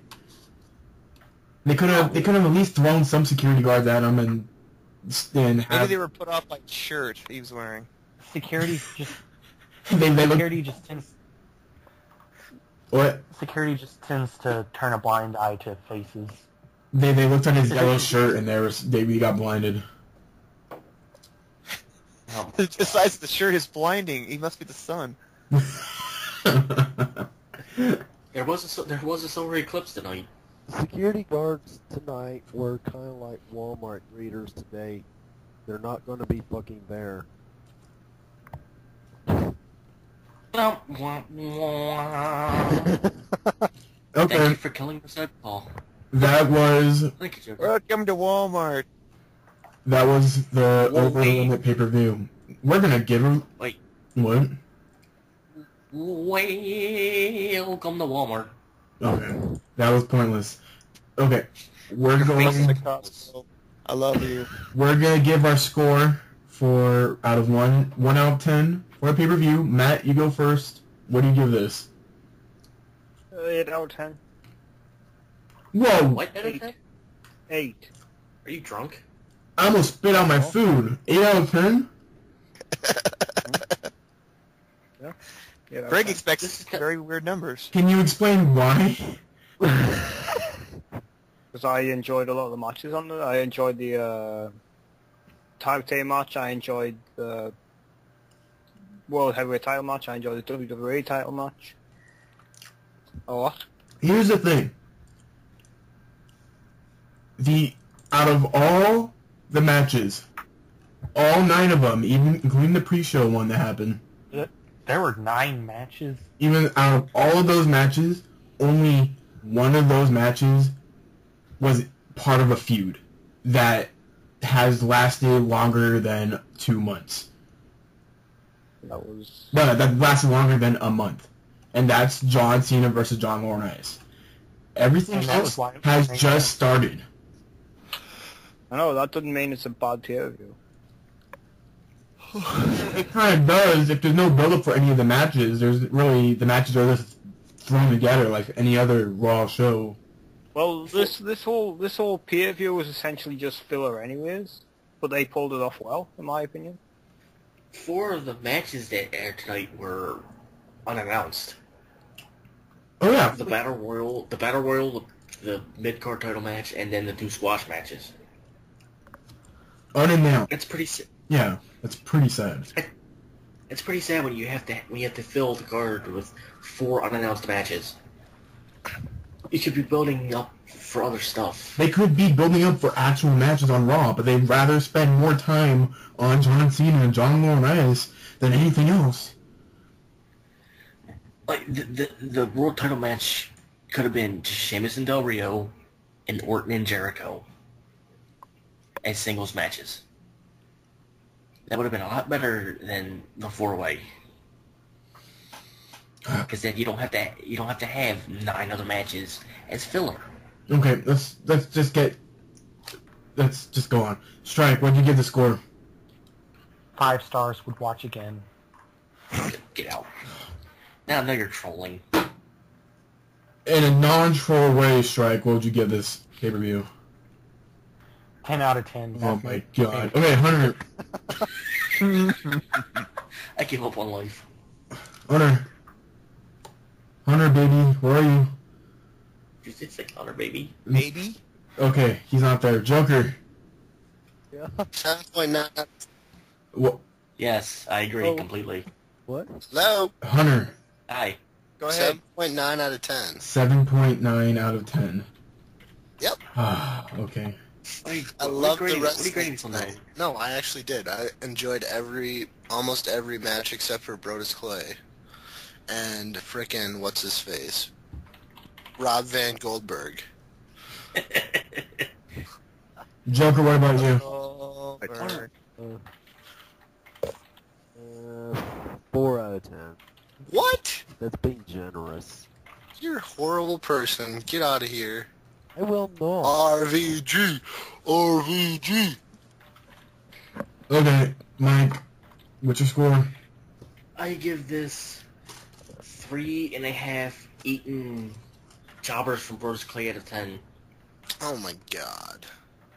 Because How did you not enjoy the wrestling? there was like 2 good matches and they were both the world title matches. The Intercontinental match was pretty good. It could be better if it was actually planned. I want to see an actual planned match. Yeah, I want build up for a match. I want a match to give me interest in watching, not just have the superstars be my entrance. Oh, you story whores. I'm a story whore. No. I just don't like unannounced matches for pay-per-views. Even if they're good? It depends on who it is. I mean, if they decide to throw in Undertaker versus Shawn Michaels 3 and not over the limit, I wouldn't complain. But I mean, like, Brodus Clay and Ryback had 2 pay-per-view matches back to back. Yeah. Why? No. Because WWE logic. I mean, you know, you could have had The Miz versus Alex Riley again, or or a Fatal 4-Way Tag Team match for #1 contendership, or whatever. Because of we had a battle royal that lasted 10 minutes. You could have had like 2 other matches on there that actually meant something. But no, we get Ryback squashing Camacho. Oh, that's so entertaining. Camacho sucks, though. It's pretty sad when the Divas match lasts longer than 2 male matches. It's horrendous. If I wanted to watch squash matches, I'd watch early WWF stuff. Where the Warrior and Hogan just squashed all the heels. Because it's compelling television. Ooh, I love it. The art of the squash match should die, because it just sucks.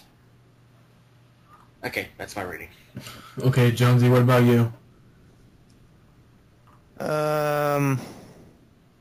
7 Greg's eating pizza out of 10. Thank you.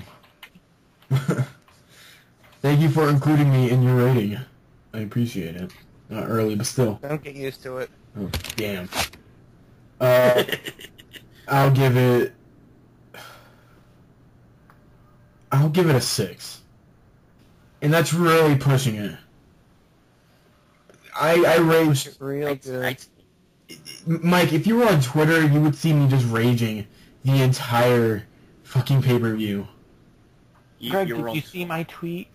I tweeted. I don't follow you. Aww. You can still look in interactions. It should be there. Yeah. I mean, I even sent it to you. You sent it to me? He sent it to you with love.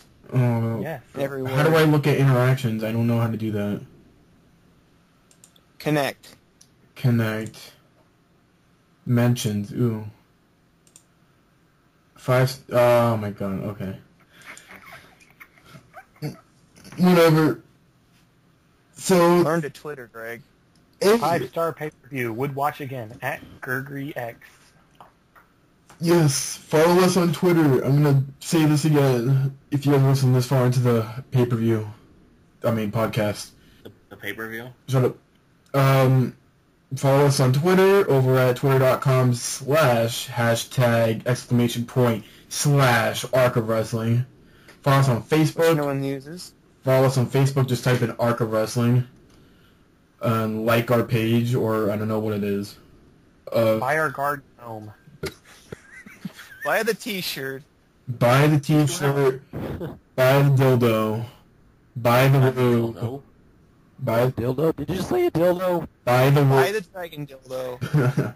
buy the lube, buy the fleshlight. It's all on our store over at hornyasiangirls.com. Oh my god. And we got National Backing gets an org site. Or you could go to our other website, which is incestandbestialityonly.com. What? Either one works. It just redirects you to the White House main page. So, oh my god. That's our review. We're gonna take a quick break because I need a poop. And oh my god. Wow, where's the pop botch? Take the mic with you. We will, I want to hear you grunt. We will be back with our news topics and our pop flop and botch. So we'll be right back. Come get on the train.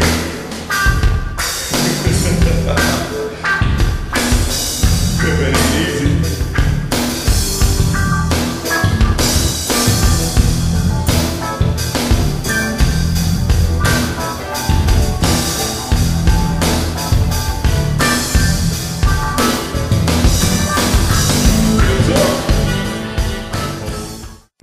We're back, everybody. Sorry for that little interruption. We're going to be moving to the news segment.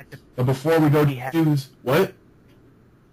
You had to poop. Yes, I did have to poop.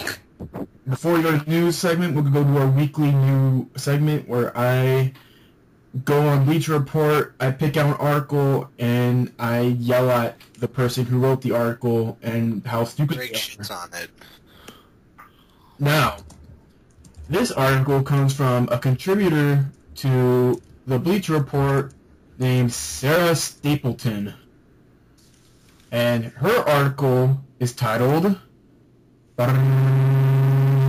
Chris Jericho's departure. What the hell was that? It's a drunk. I don't even... Was that... That was him trying to roll his tongue. Are you Tito Santana? What are you doing? Okay. He's Speedy Gonzalez. Get it right. We got Tony Atlas in here, too. Go ahead, Greg. Alright, stop. Go. Her article is, Chris Jericho departure speculation needs to stop. She believes that Chris Jericho will not be leaving. Does she work backstage? Does she know this? What? Does she work backstage and know that he's not leaving? I have no idea. Like, you give a shit? Not really. Like, the only thing she says is, like, people say that he's gonna go work with Fozzy and this, but I don't believe it's gonna happen. I think what they're I'm not like other guys. I only missed 4 house shows since I came back. I ended up signing 4 months longer than I planned to, and yes, when it's done, I'll devote myself 100% to Fozzy. That's what Jericho said. And then she just goes on saying that, I really do believe that Jericho is gonna stay, and blah, blah, blah. She's a fucking idiot, first of all. That's pretty much what it is. She's another one of those marks who believe that, she doesn't believe the background stuff of what people are saying in the company. If he's going on tour, then all he's doing is his tour. He's not going to wrestle part-time as he's touring. Yeah. What happens if he gets hurt in the ring? He's not going to be able to fulfill his tour dates. Like, what happens if he hurts his shoulder? He's not going to be able to, or his knee. He's not going to be able to jump and dance around on stage like an idiot. Fans shouldn't be writing articles on sports sites. They shouldn't. And not just that is what pissed me off this week. Ever since the announcement of John Cena divorcing his wife, Bleacher Report has become TMZ. They covered the living shit out of John Cena's divorce. Everything Well, of course. was covered. Well, of course they are. Like, well, of course they are. Like any other news website covered, wrote 1 or 2 articles on it. There were about 20 or 30 articles written by different people on Bleacher Report about the divorce. Well, it is a wrestler divorce, and it is a big name wrestler divorce, so I can see how they would make a big deal about it. But the problem is, it's only Bleacher Report who did it. I went on 411 Mania, all the other pro wrestling scoops and all that. None of them, they wrote 1, 2, 3 articles about it, whenever news was available, and wrote about it. But there were opinions about how it would affect John Cena's image, if it would do anything. This is how it's going to affect his image. This is how it's not going to affect John Cena's image. This is what's going to happen to his wife. This is what's not going to happen. Is his wife going to join TNA? Blah, blah, blah. This. Oh, it was just chaos. And it made me cry a little bit. My question is, why are you taking Bleacher Report so seriously? Because Bleacher Report isn't... Can't you just... I think it's really easy to become a contributor to Bleacher Report. Like, it's easy to do it. You can become a contributor to any news site or wrestling site, really. Yeah. All you gotta do is sign up, and then you can post like show results and all that. No, well, that's show results, like house shows. Well, you can contribute anything. You send them in through email, and yeah, and they post it and they give you credit. No, but it's you not still contribute. It's not like Russian opinion pages, though. But you're still contributing. Yeah, but not Bleacher Report kind of like flops it on his front page, like this is our stuff. You shouldn't take stuff like that seriously. I still am, though. If you're gonna get... It's still real to Greg. It's so real to me. Speaking of somebody saying wrestling's not real, I posted on my... this is totally irrelevant to the conversation. But I posted on my Facebook wall the other day that I was gonna start showing old wrestling stuff and see if anybody gets it or remembers it. On your Facebook? Yeah. I forget what day it was.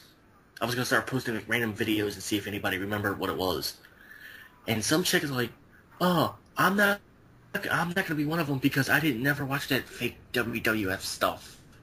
I was like, "Oh, you just crushed my childhood. You just told me wrestling's fake. Oh my god." Your Jimmys are awesome. Yeah, they were. I wrote my diary and everything else. Dear diary. Dear diary, wrestling's fake. Whatever. All these years. Whatever am I gonna do with myself? Start cutting my wrists? Like I do hate people. I was actually watching a stream, a South Park stream. I had it set up on my laptop when I was playing Diablo 3, which I should be playing on the stream probably sometime in the week. But yay.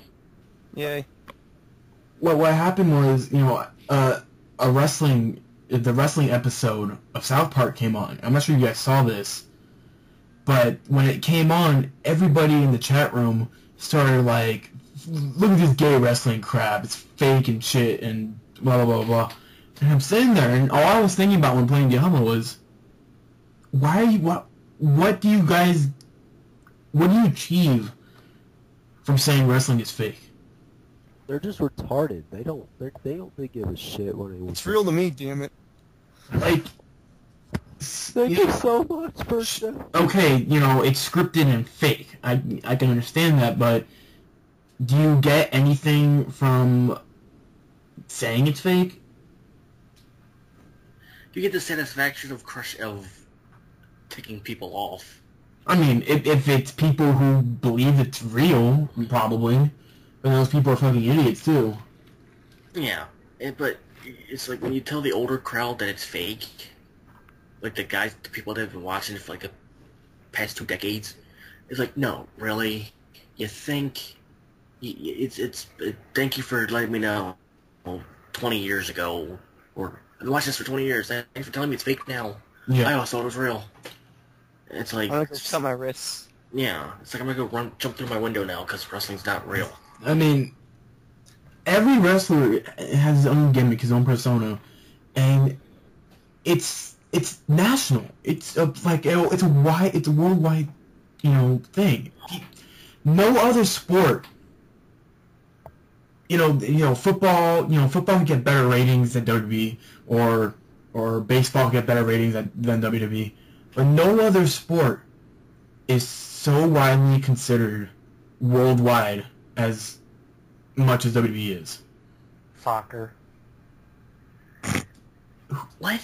No. Not a lot of Americans give two shits about soccer. But it's still pretty popular. Just about. Yeah, I guess, but so is baseball. Not in a lot of countries. Mostly not in Europe. Baseball's pretty much just the U.S. and Japan, right? Yeah, and the Japan, you would be surprised how big baseball is in some countries. It's big here. It's big in China and Japan, Puerto Rico, Cuba. All those little small islands. It's not really big in Russia or Europe. Yeah. No, basketball is big in Europe. Yeah, basketball. And soccer and basketball.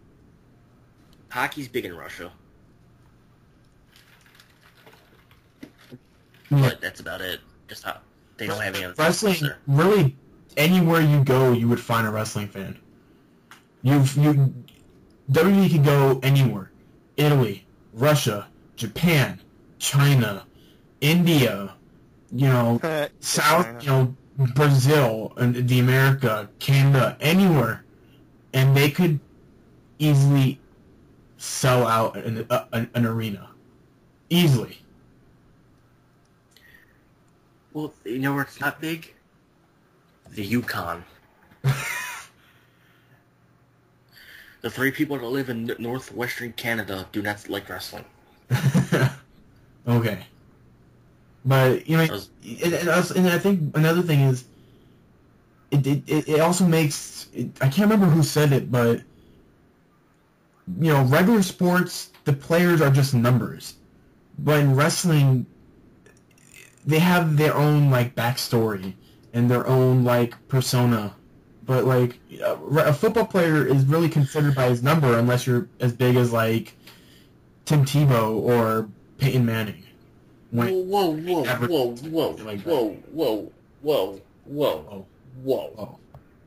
Did you just say Tim Tebow?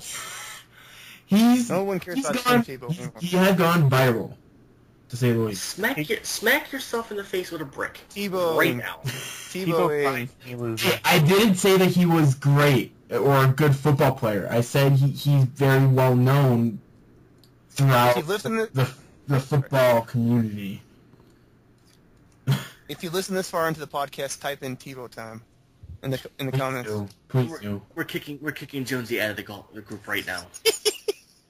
You want to know why Tebow is so popular? Is because he's a church-going guy. That's why. He became viral. He's a piece of crap. Yeah, of course he's a piece of crap. He still got viral, and I'm just saying, there's some people who can become a big name in football, and the rest of them will just disappear throughout history. When in wrestling, you could go back and you could still remember, Ivan Koloff or Bruno Sammartino or Tito Santana or what? You can still do that in sports too, though. If you followed it for decades, you can still go back and remember who the MVP of Super Bowl 20 was, or who the head coach was at Super Bowl 3.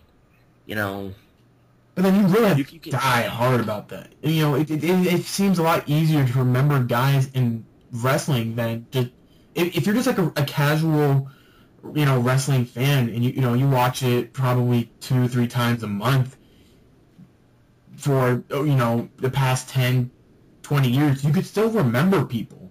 I just brought up Simon Dean on yesterday last night's podcast. You remember Simon Dean? I remember Simon Dean. I've heard of him.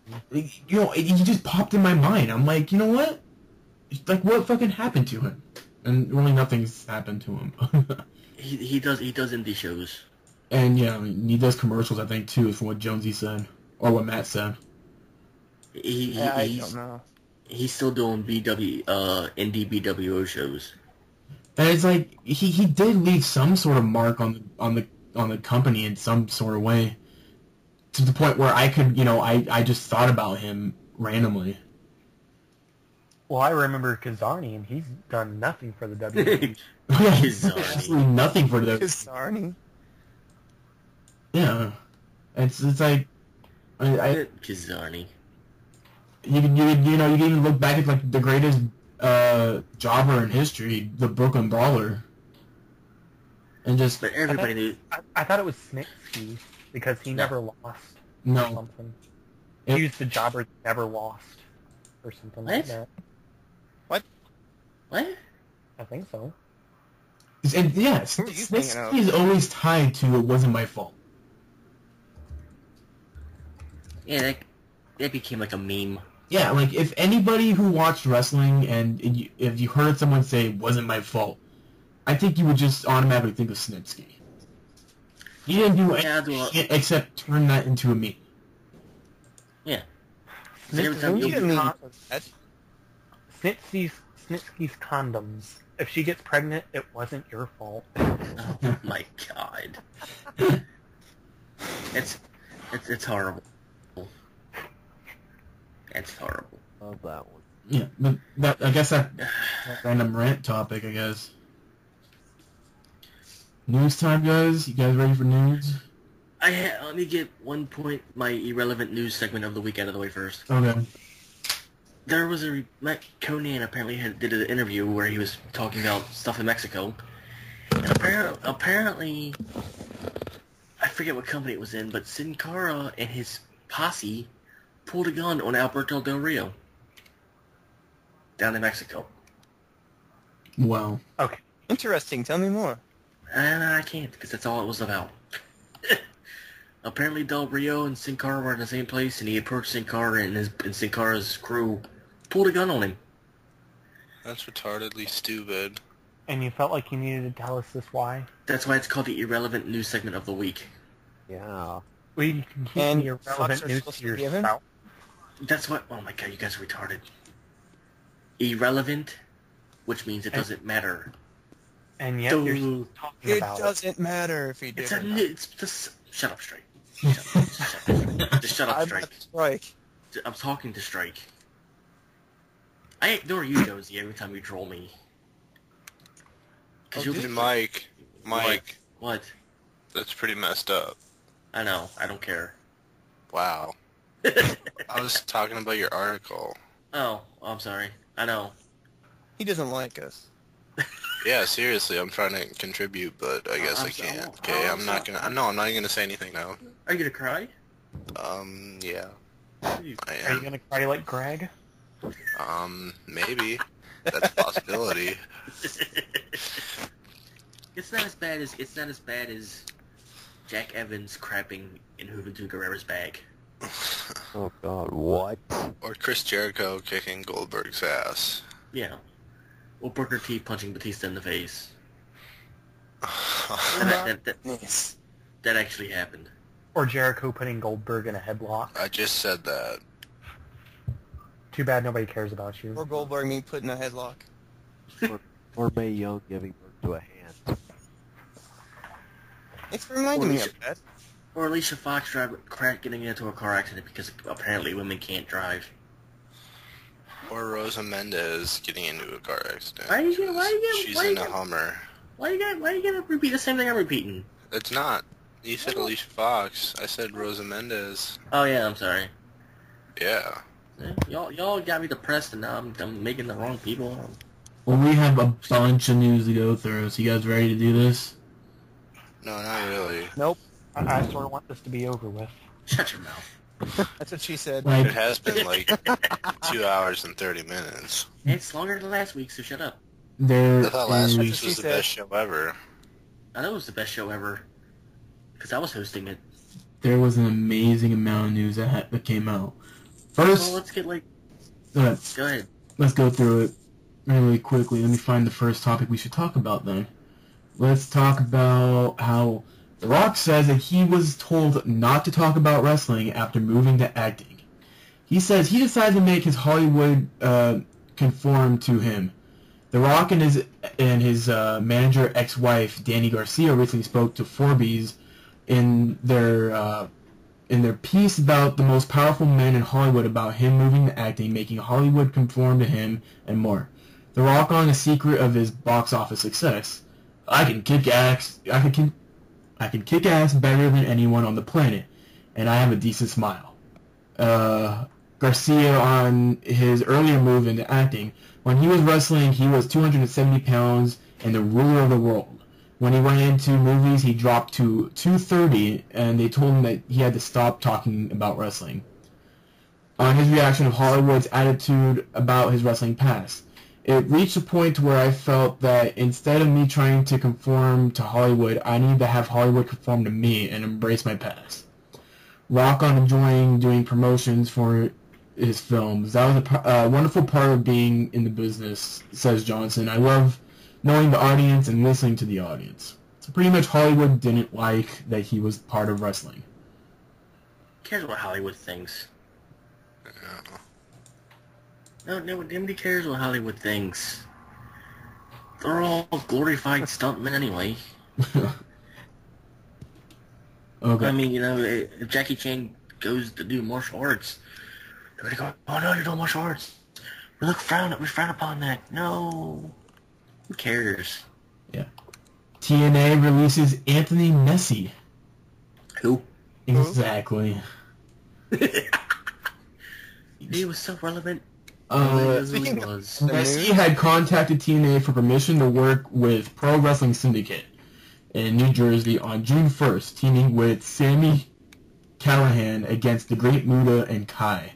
TNA told Messi he contractually could not work for IPPV. Messi was then offered his release, which he accepted. I just want to point out, I'm just going to say this as nicely as I can, working with the Great Muta is greater than doing nothing in TNA. Yep. True. Because you can only get... You're going to get infinite knowledge of wrestling by working with the Great Muta. Because he's infinite. Dude, the Great Muta's been around a while. He's been wrestling for like 20 years. So could he do a Victory Star job?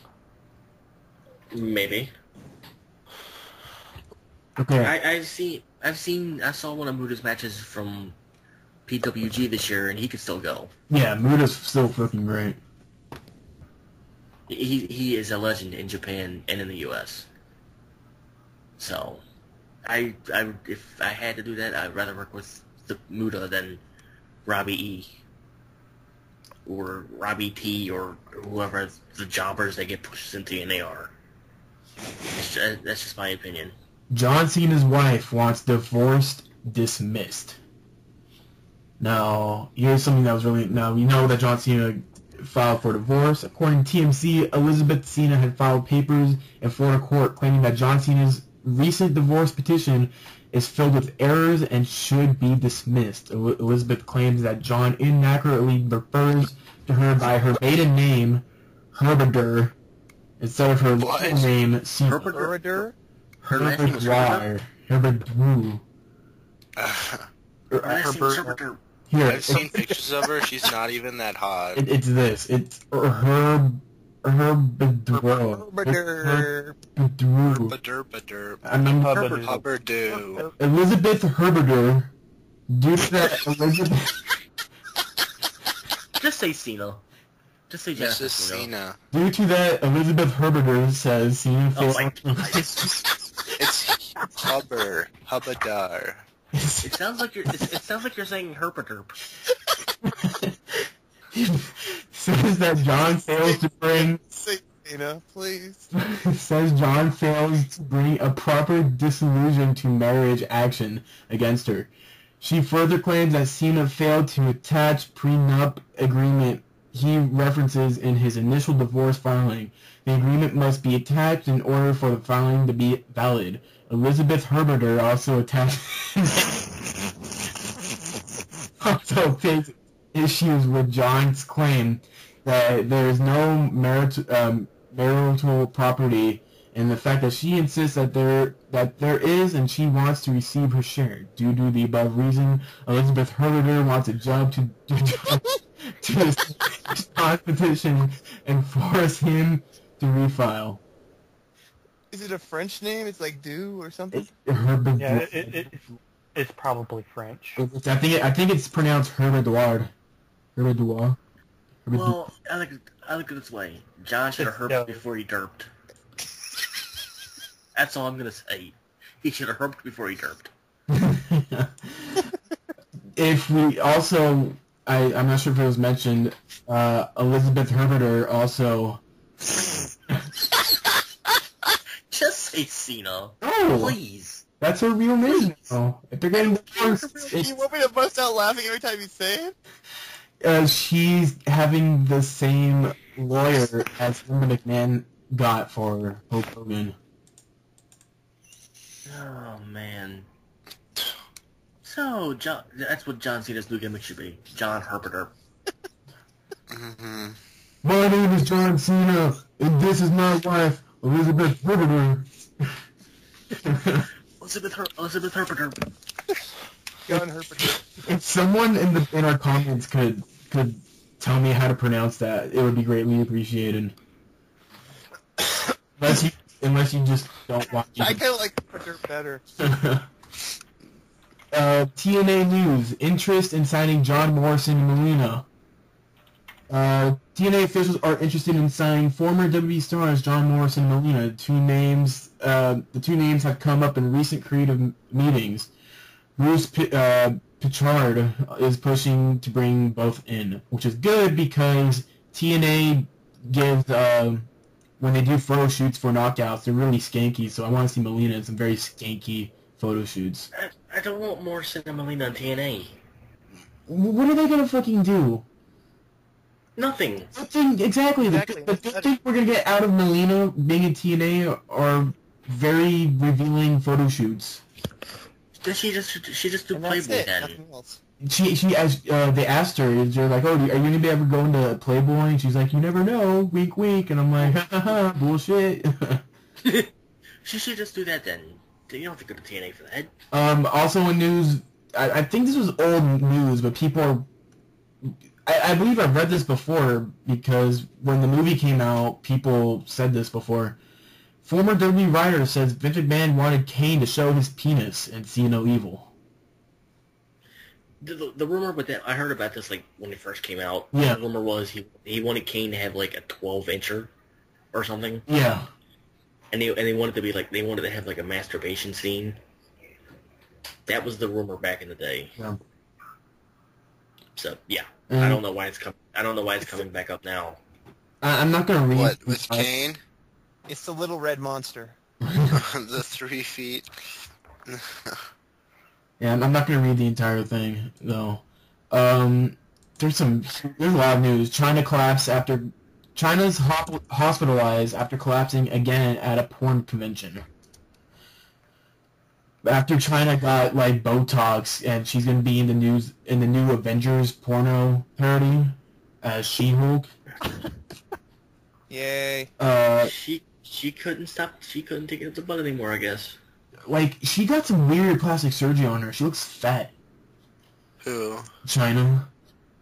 China's always looked like fat. Like, well, then she looks more fat. She's all bloated, it looks like. Maybe it's just after the surgery, maybe? I don't know. Does anybody care? Chris Jericho and William Regal feud over Twitter. Probably that's not a feud. I saw the tweets. That's not a feud. Yeah, probably the most relevant thing Regal has done in a while. Other than wrestling tonight. Yeah. Daniel Bryan revealed what Vince McMahon thinks of the fact that he is a vegan. I am a vegan. I am a vegan. You're a pest. I'm going to go through this really quickly. No, I didn't know, actually, and I do it for health reasons, you know. Not for the entertainment reasons or anything else, so for me it wasn't even an issue to bring it up on TV. Other than, it's just an interesting fact that this guy, And the idea that you could tell people you're a vegan and everybody just goes boo, this is crazy. The interesting is that the first experience I've had that wasn't even with the crowd was with Vince himself. And Chris Jericho loves telling me the story about how he'd gone back to Vince and said, this guy's good, after the first match I had on TV. And it was against Chris. And he told Vince I was good. He can get people behind him, he said. And Vince said, yeah, but who doesn't eat steak? I thought people wouldn't buy into a guy who didn't eat steak.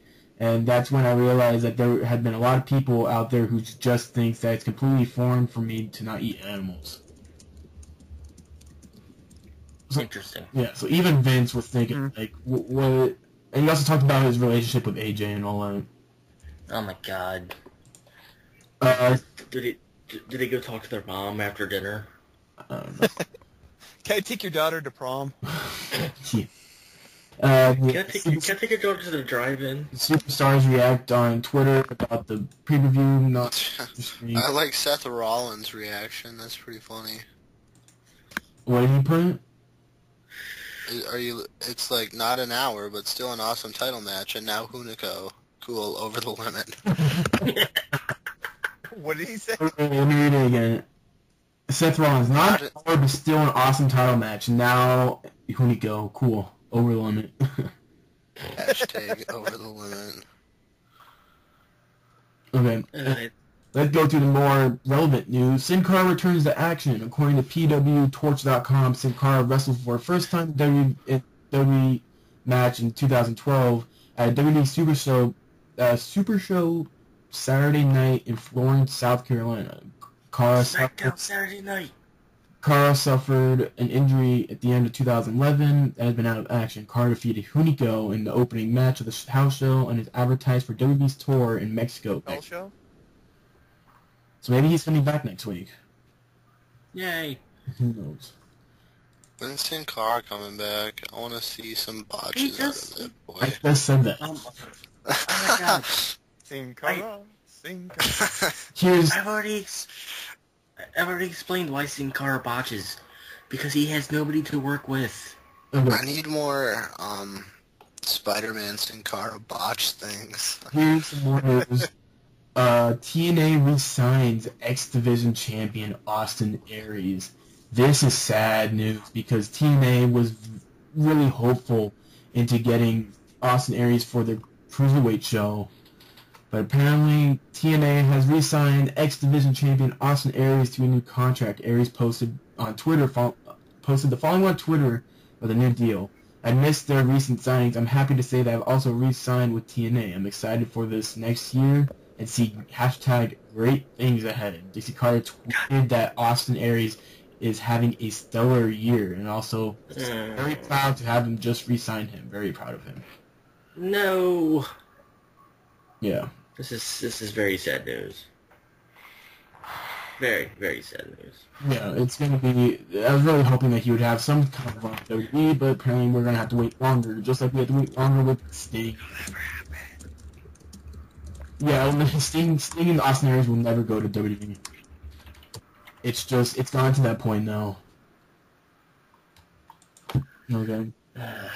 Yep, so I agree. Let's talk about... where is it?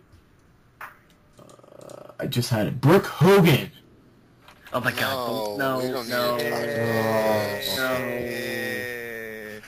Brooke Hogan signs with TNA. Oh my god. Announced that she signed with TNA. TMZ reports that Brooke will not wrestle for the company, but instead will be the head of the Knockouts division. Dixie Carter commented that Brooke is such a great talent who's really sharp and will make a great addition to the TNA family. TMZ reports that Brooke's duties will help the Knockouts develop their characters, work with them on backstage promos, and consult on entrance music, among the others. This is so stupid. It is. Talking about signing wrestler daughters, WWE reportedly signs Ashley Flair to a development deal. WWE has reportedly signed Ashley Flair, the daughter of Ric Flair, to a WWE developmental deal. Earlier this month, there were reports that Ashley would be looking into going to the wrestling business. She expected to report to FCW in the summer. Ashley was the third Flair child to go into wrestling, following brothers David and Reed into the business. We need more David Flair. Ashley was a star volleyball player in high school, leading her team to 2 state titles in North Carolina. She also attended Al Pacino State University. They said that. Where she was a Division I full scholarship athlete in volleyball. Graduated from North Carolina State University with a Bachelor of Arts and is also an ACE certified personal trainer. It's always good to get some new diva blood into the talent pool. No, yeah. Because you can totally wrestle. No. Jim Ross is going to be probably the newest addition and probably permanent for a while on the announce table at NXT. Who's his partner? I think it's Regal, Chris Russo, and Brian Saxon. Chris Russo, really? It's Vince Russo's alter ego. I thought they were related, but they're not. And he's actually really good at commentating. I think. But nobody watches NXT. Impact Wrestling goes live for the summer. Oh No boy. one cares about. No one wants to see all those botches. For the summer, you said? Yep. TNA has announced that Impact Wrestling will be going live this summer. PWI Insider reports that the plan is to air every single episode of Impact Live throughout the summer. Nothing has been set after summer, so things may change once summer is over. I guess it's just for them to test out the live, like how much it's going to cost them and how long it's going to keep, is it possible to keep on going with the live showings? I just want to point this out. Panda Energy is supposed to be this multi-millionaire company, and yet they can't even afford to do live TV tapings. No. They can afford. It's just that, from what I understand, is the whole ordeal. When TNA was going bankrupt after that health company who was sponsoring TNA and giving them money to do everything left, they needed money, and so Dixie Carter was like, "Ooh, daddy, buy TNA and let me become president." And then Mr. Carter was like, "Okay, sweetie, I'll buy you TNA." And then so they bought TNA. And was like, "But honey, you know how you have to be very responsible with your new toy. You can't break it. Then you're gonna have to make money from it alone." And he's like, "Okay, daddy." And it's like, so Mr. Carter's like, "Okay, so how are you liking TNA right now, Dixie?" He's like, "I want to go live." He's like, "I'll get some money to go live, but not a lot of money." That's how I think it's gonna. Is that how? Daddy! Yep. Daddy, I've been a bad little girl. And then Dixie Carter's gonna be like, "Daddy, I'm done with this toy." And then it's like, "Okay, I'll go throw it in the trash." And then TNA is gonna be bought out by WWE. Nah, just kidding. It's never gonna happen. Yeah, it is. No, it's not. Yeah. They're bankrupt and like. As long as Dixie Carter is interested in keeping it alive, it's never going to be bought out by TNA. I mean, I just want to point out Dixie Carter's not the owner. She's just the president. Yeah. So If Bob Carter doesn't want it anymore, guess what? It goes bye-bye. but he would never. Yeah, if he's losing too much money on it. No, they're making more. They're making money because of their They their oil business. This is just like a small. Like that's the oil business. That's the energy business. That's not the wrestling. If they're losing money on their wrestling thing too much, that they're obviously just gonna say, I don't think that's gonna happen. Look at WCW. Ted Turner was making millions from TNT, TBS, the Braves. What else did he own? The Thrashers. Yeah, he owned a lot of shit in Atlanta. Yeah, he basically owned all of downtown Atlanta.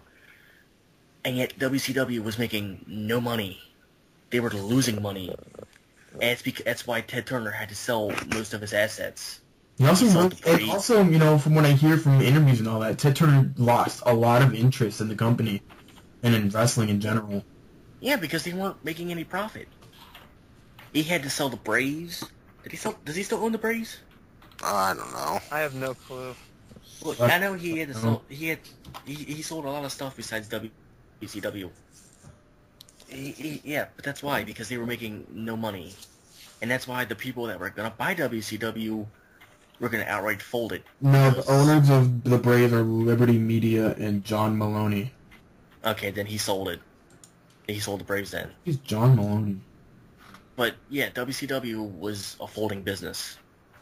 Not because Ted Turner lost interest, because they were making no income. So if TNA does that, and Bob Carter goes, I don't want this anymore, it goes bye-bye. Because you know what? You know who's gonna be the first person to buy it? Who? If Bob Carter decides to sell it, Vince McMahon. It's inevitable. It's gonna have the same thing. Okay. Let me ask you this: who's gonna be bought out first, Ring of Honor or TNA? TNA. Remember, Ring of Honor's also losing. They're not making as much money. The Ring of Honor's not gonna get bought out. Ring of Honor's been around for 10 years. They're not going to get bought out. Same with TNA. Yeah, but TNA is a mainstream company. Ring of Honor is a quote-unquote indie, even though they have a TV and pay-per-view deal. We're still having this argument. Well, you're saying the Ring of Honor is going to get bought out before TNA is, but TNA, if they lose money, they're going to lose more money than Ring of Honor is. If Ring of Honor's making the cable people that had their contracts no money, they're going to sell them to somebody else who wants it. They're not going to sell it to Vince McMahon. Maybe. Vince McMahon doesn't want Ring of Honor. Maybe he does. Maybe That's where he steals all his talent from. Why would he want that? Well, TNA takes their talent too. Yeah. But when ECW was around and they were making no money whatsoever, Vince didn't go and buy them. He waited until they went bankrupt completely before he bought them. He could very easily buy out whoever he wanted, but he's not going to. No. He could go out buy out Chikara if he wanted to, but he's not going to. If they're not, Chikara's a little fucked on. If they're not, well, they have the cartoon gimmicks that he liked in the past. So, do you think that he would ever go back to those cartoon gimmicks? Nope. You don't think it's ever gonna happen? Nope. But if he doesn't find Ring of Honor a threat, he's not going to buy him out. And Ring of Honor is not a threat to WWE whatsoever. Unless all of a sudden they get a mainstream TV deal from 9 to 11 on Mondays, and we're bringing in a lot of money. But they're not doing that. Let's go to the biggest news that we have this week. It's going to affect WWE very, very hard. WWE Raw permanently goes to 3 hours. Yay. Starting in July, WWE announced it during USA's Network's upfront presentation that Raw will be going 3 hours on a permanent basis, starting with its 1000th episode on July 23rd. The show will air from 8 p.m. to 11 p.m. every Monday and will be having an interactive elements during the first hour that will lead to matches and stipulations in last 2 hours. Whoa. Okay. Because of the change, WWE Superstars will be fully taped during Tuesdays before SmackDown. So WWE Superstars is being moved to Tuesdays before SmackDown. The company issued a press release announcing that change and attributing the announcement to John Cena via Twitter during the upfront. So wait. Let me read this one more time. Every Monday, and we'll have interactive elements during the first hour. That will lead into matches and stipulations in the last 2 hours. What's interactive elements? Twitter. Yeah, Facebook, YouTube. That's the only thing I can think of. So what are they gonna do? Like sit in front of the TV, like in camera, and be like, if you think that I should have a match with Big Show, type hashtag Big Show into Twitter, and if it trends around worldwide, I'll have my match. Is that No, that's no. If it does, I'm gonna stop watching. Uh, I will go watch the NBA playoffs or something. wow, you actually gonna go watch basketball, Mike? If it's like what you just described, yeah. If it's Big Show sitting on his couch going, if you get my name trending in the next 35 minutes, I get my match. Then yeah, I'm gonna watch the And then NBA playoffs. he sits there and he watches NBA while everybody's tweeting. Yep. He's We're like, gonna sit there. he looks over and Vince McMahon is on the computer. He's like, is it trending yet? And Vince McMahon looks back. He's like, nope. No, it's not trending yet. We're all gonna be sitting here watching him watch the basketball game. It's gonna be the greatest thing ever. I'm gonna be tweeting back at Vince McMahon, telling him to fuck off. Vince McMahon doesn't have a Twitter, I don't think. I want to say that he secretly does, but he's hidden as someone else. Probably. He's He's gonna go. This pay-per-view suck on something like Johnny Nolis at that. Yeah. This pay-per-view suck. Vince McMahon rules or something. DX rules With 2012. with E missing. The NWOrules.com is gonna be his website.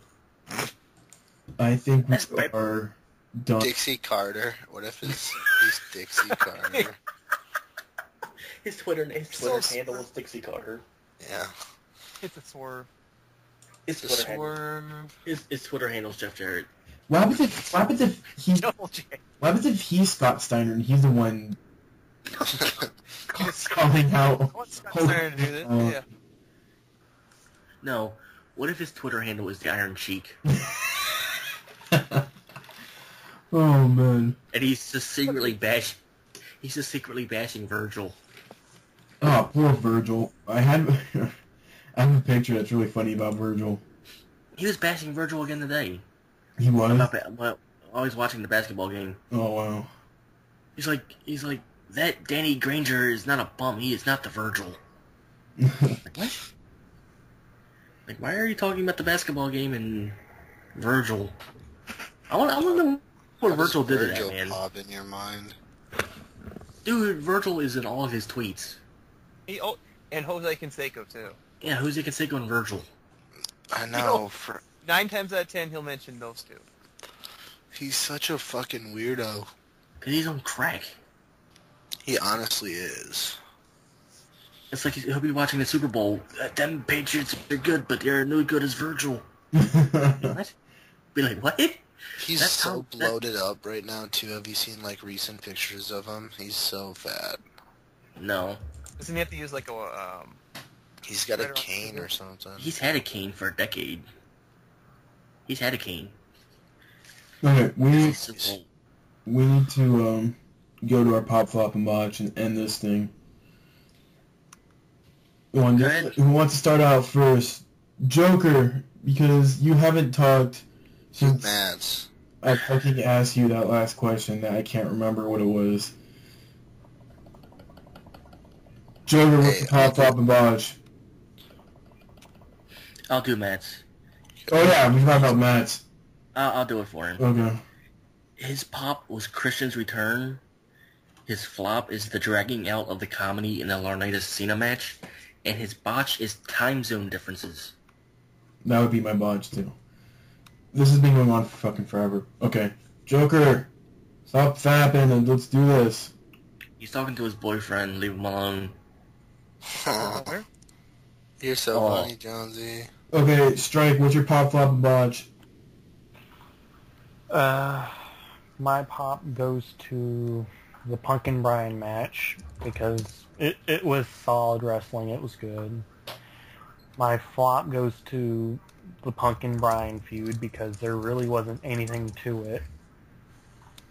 And my botch goes to Michael Cole because Monday Night Raw. Monday Night Raw? Yes, he said Monday Night Raw. Oh my god. Oh, okay. My goodness. Mike, what's your pop flop and botch? My pop is the Daniel Bryan Punk match because that was basically the Munch. the match. Munch. Munch, Yes. munch. Yes. the match of the year besides Undertaker and Triple H, by far, on pay-per-view at least. Just wait for their next match. Yeah. My flop goes to the apparent brawl that I missed between the White Sox and the Cubs this weekend. And I'm a fan of all-out baseball brawls. And my botch goes to Lillian Garcia for confusing Hunico and Camacho. Camacho is not a Latino, he is Samoan, or Fiji, or wherever Haku is from. There's a difference. Actually, I think he's from Texas. I think that's what he said in an interview. I'm talking his nationality. I don't care about where he's living. He is not a Mexican. Okay. Joker's pop is the Avengers movie. Wait, I can speak now. Oh, can ya? You finally got off the phone? I wasn't on the phone. Sure. I wasn't on the phone. Whatever. Well, my pop goes to the Avengers. Avengers. Whoever hasn't Bob? seen it needs to fucking see it. Go see it. Joker said to go see it. Please. Please. It's awesome. Do it for Joker. He's begging you to go see it. Your mind will be fucking blown. He will suck on your dong if you don't go. I will suck on your dong if you don't go see it. You do that anyway. I'll do it anyways. Alright, keep going. My flop is the pay-per-view. Shut up, you dirty Jew. I'm not a Jew. Joker's not a Jew, it's official. I'm agnostic. I'm agnostic, you dick wipe. He's God and only God. Okay, go on. And my botch goes to moths. I fucking hate moths. They're everywhere. Yeah, they're everywhere here where I am too. Joker hates Jews. He wants to gas them in gas chambers. I fucking hate the Jews. Oh my god. Yeah. Hey, Hitler! Oh shit.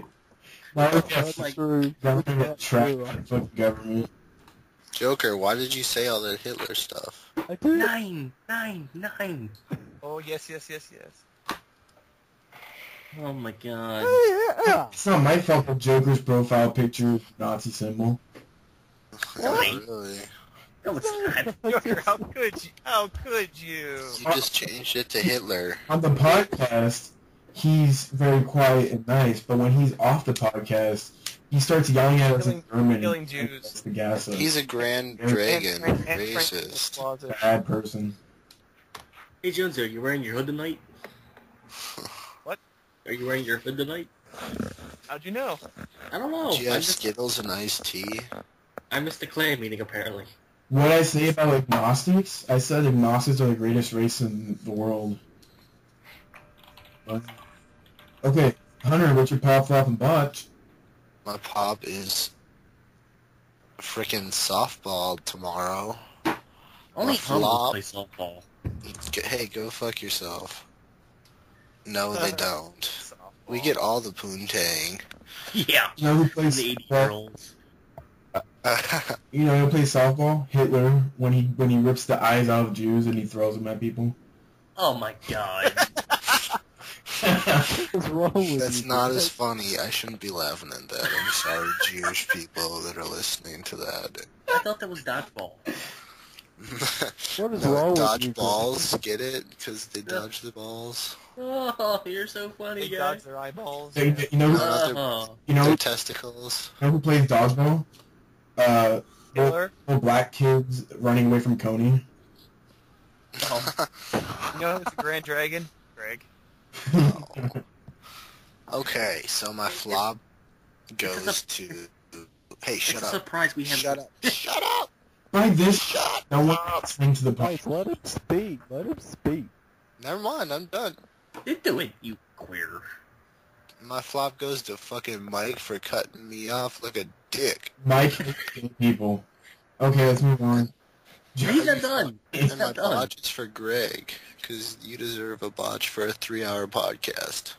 It's not my It's fault. longer, It's my fault. it's longer than the last two shows. Mike told me at the beginning of the show, don't rush it, and so I didn't rush it. Good. Shut your mouth and finish. So we went flower. Jonesy, do your pop and botch. My pop goes to Christian for winning the Intercontinental title. Yeah. My flop, I'm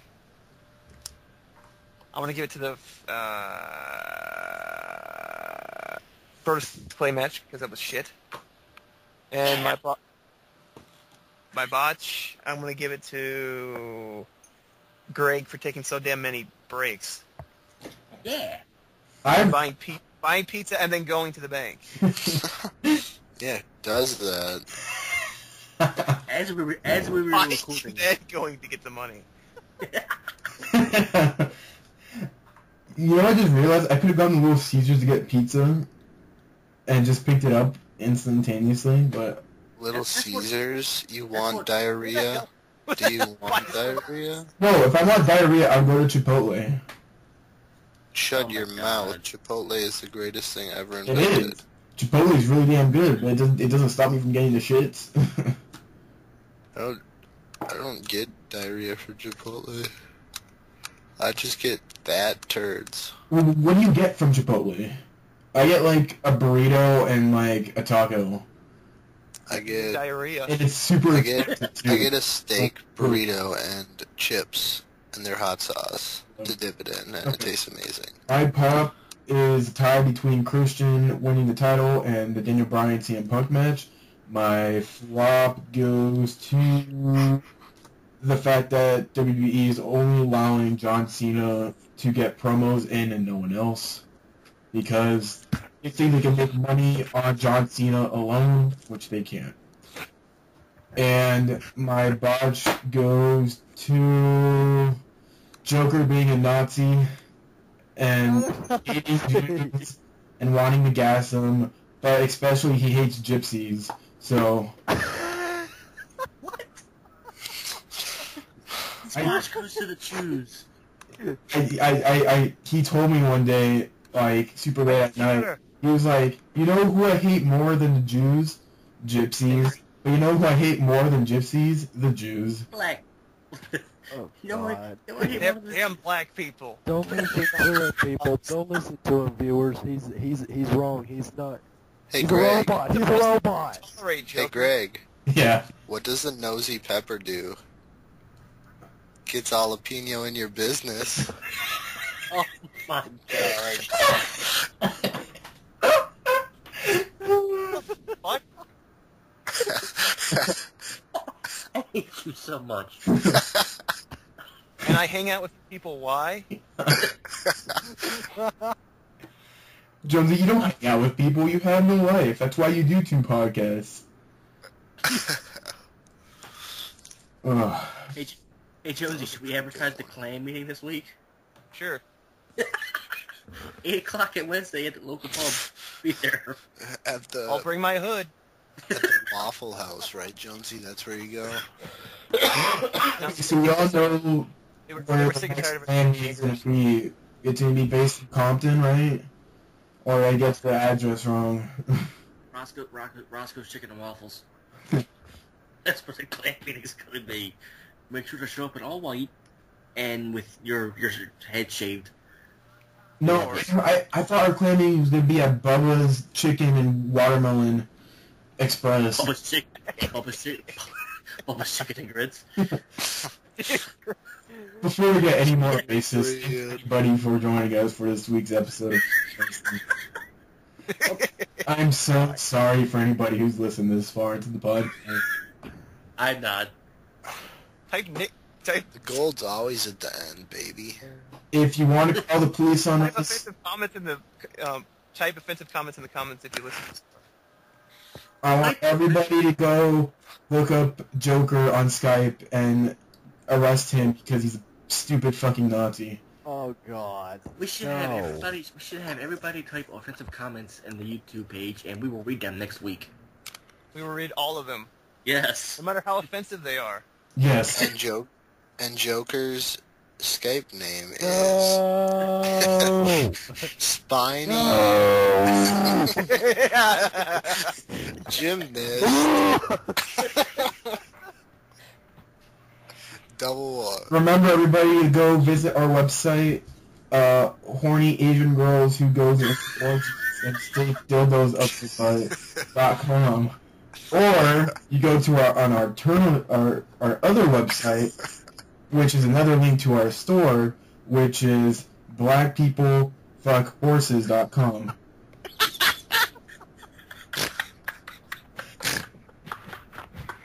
Or you could go to Czechoslovakian Costa Rican hotties.org. With Rosa Mendez as the sponsor. Yeah, Rosa Mendez is the leader of our website. So. And if you support those horse fuckers. And if you support the Nazis, go to gaschamber.org. Or you go to the other. gaschamber.org/killjews. /Anne Frank. There's a special place in hell for us now, isn't there? I gotta mute my mic. Hold on. Czechoslovakian. What the hell's that say? Who's that black kid who got killed? It's like Tyrone Martin, I think. Blackpeopledate.com. No, hold on. Tyrone Skittles and Black people date. Hold on. Blackpeoplemeet.com/Trayvon Martin. Oh my god. Visit our website, bluewaffle.com. Can we end this now before we get kicked off YouTube? Everybody go to bluewaffle.com and...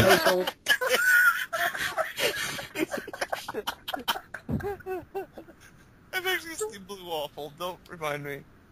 Oh my god. And then when the video's over...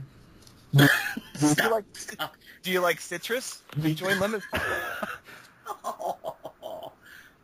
Go visit class.com. Okay.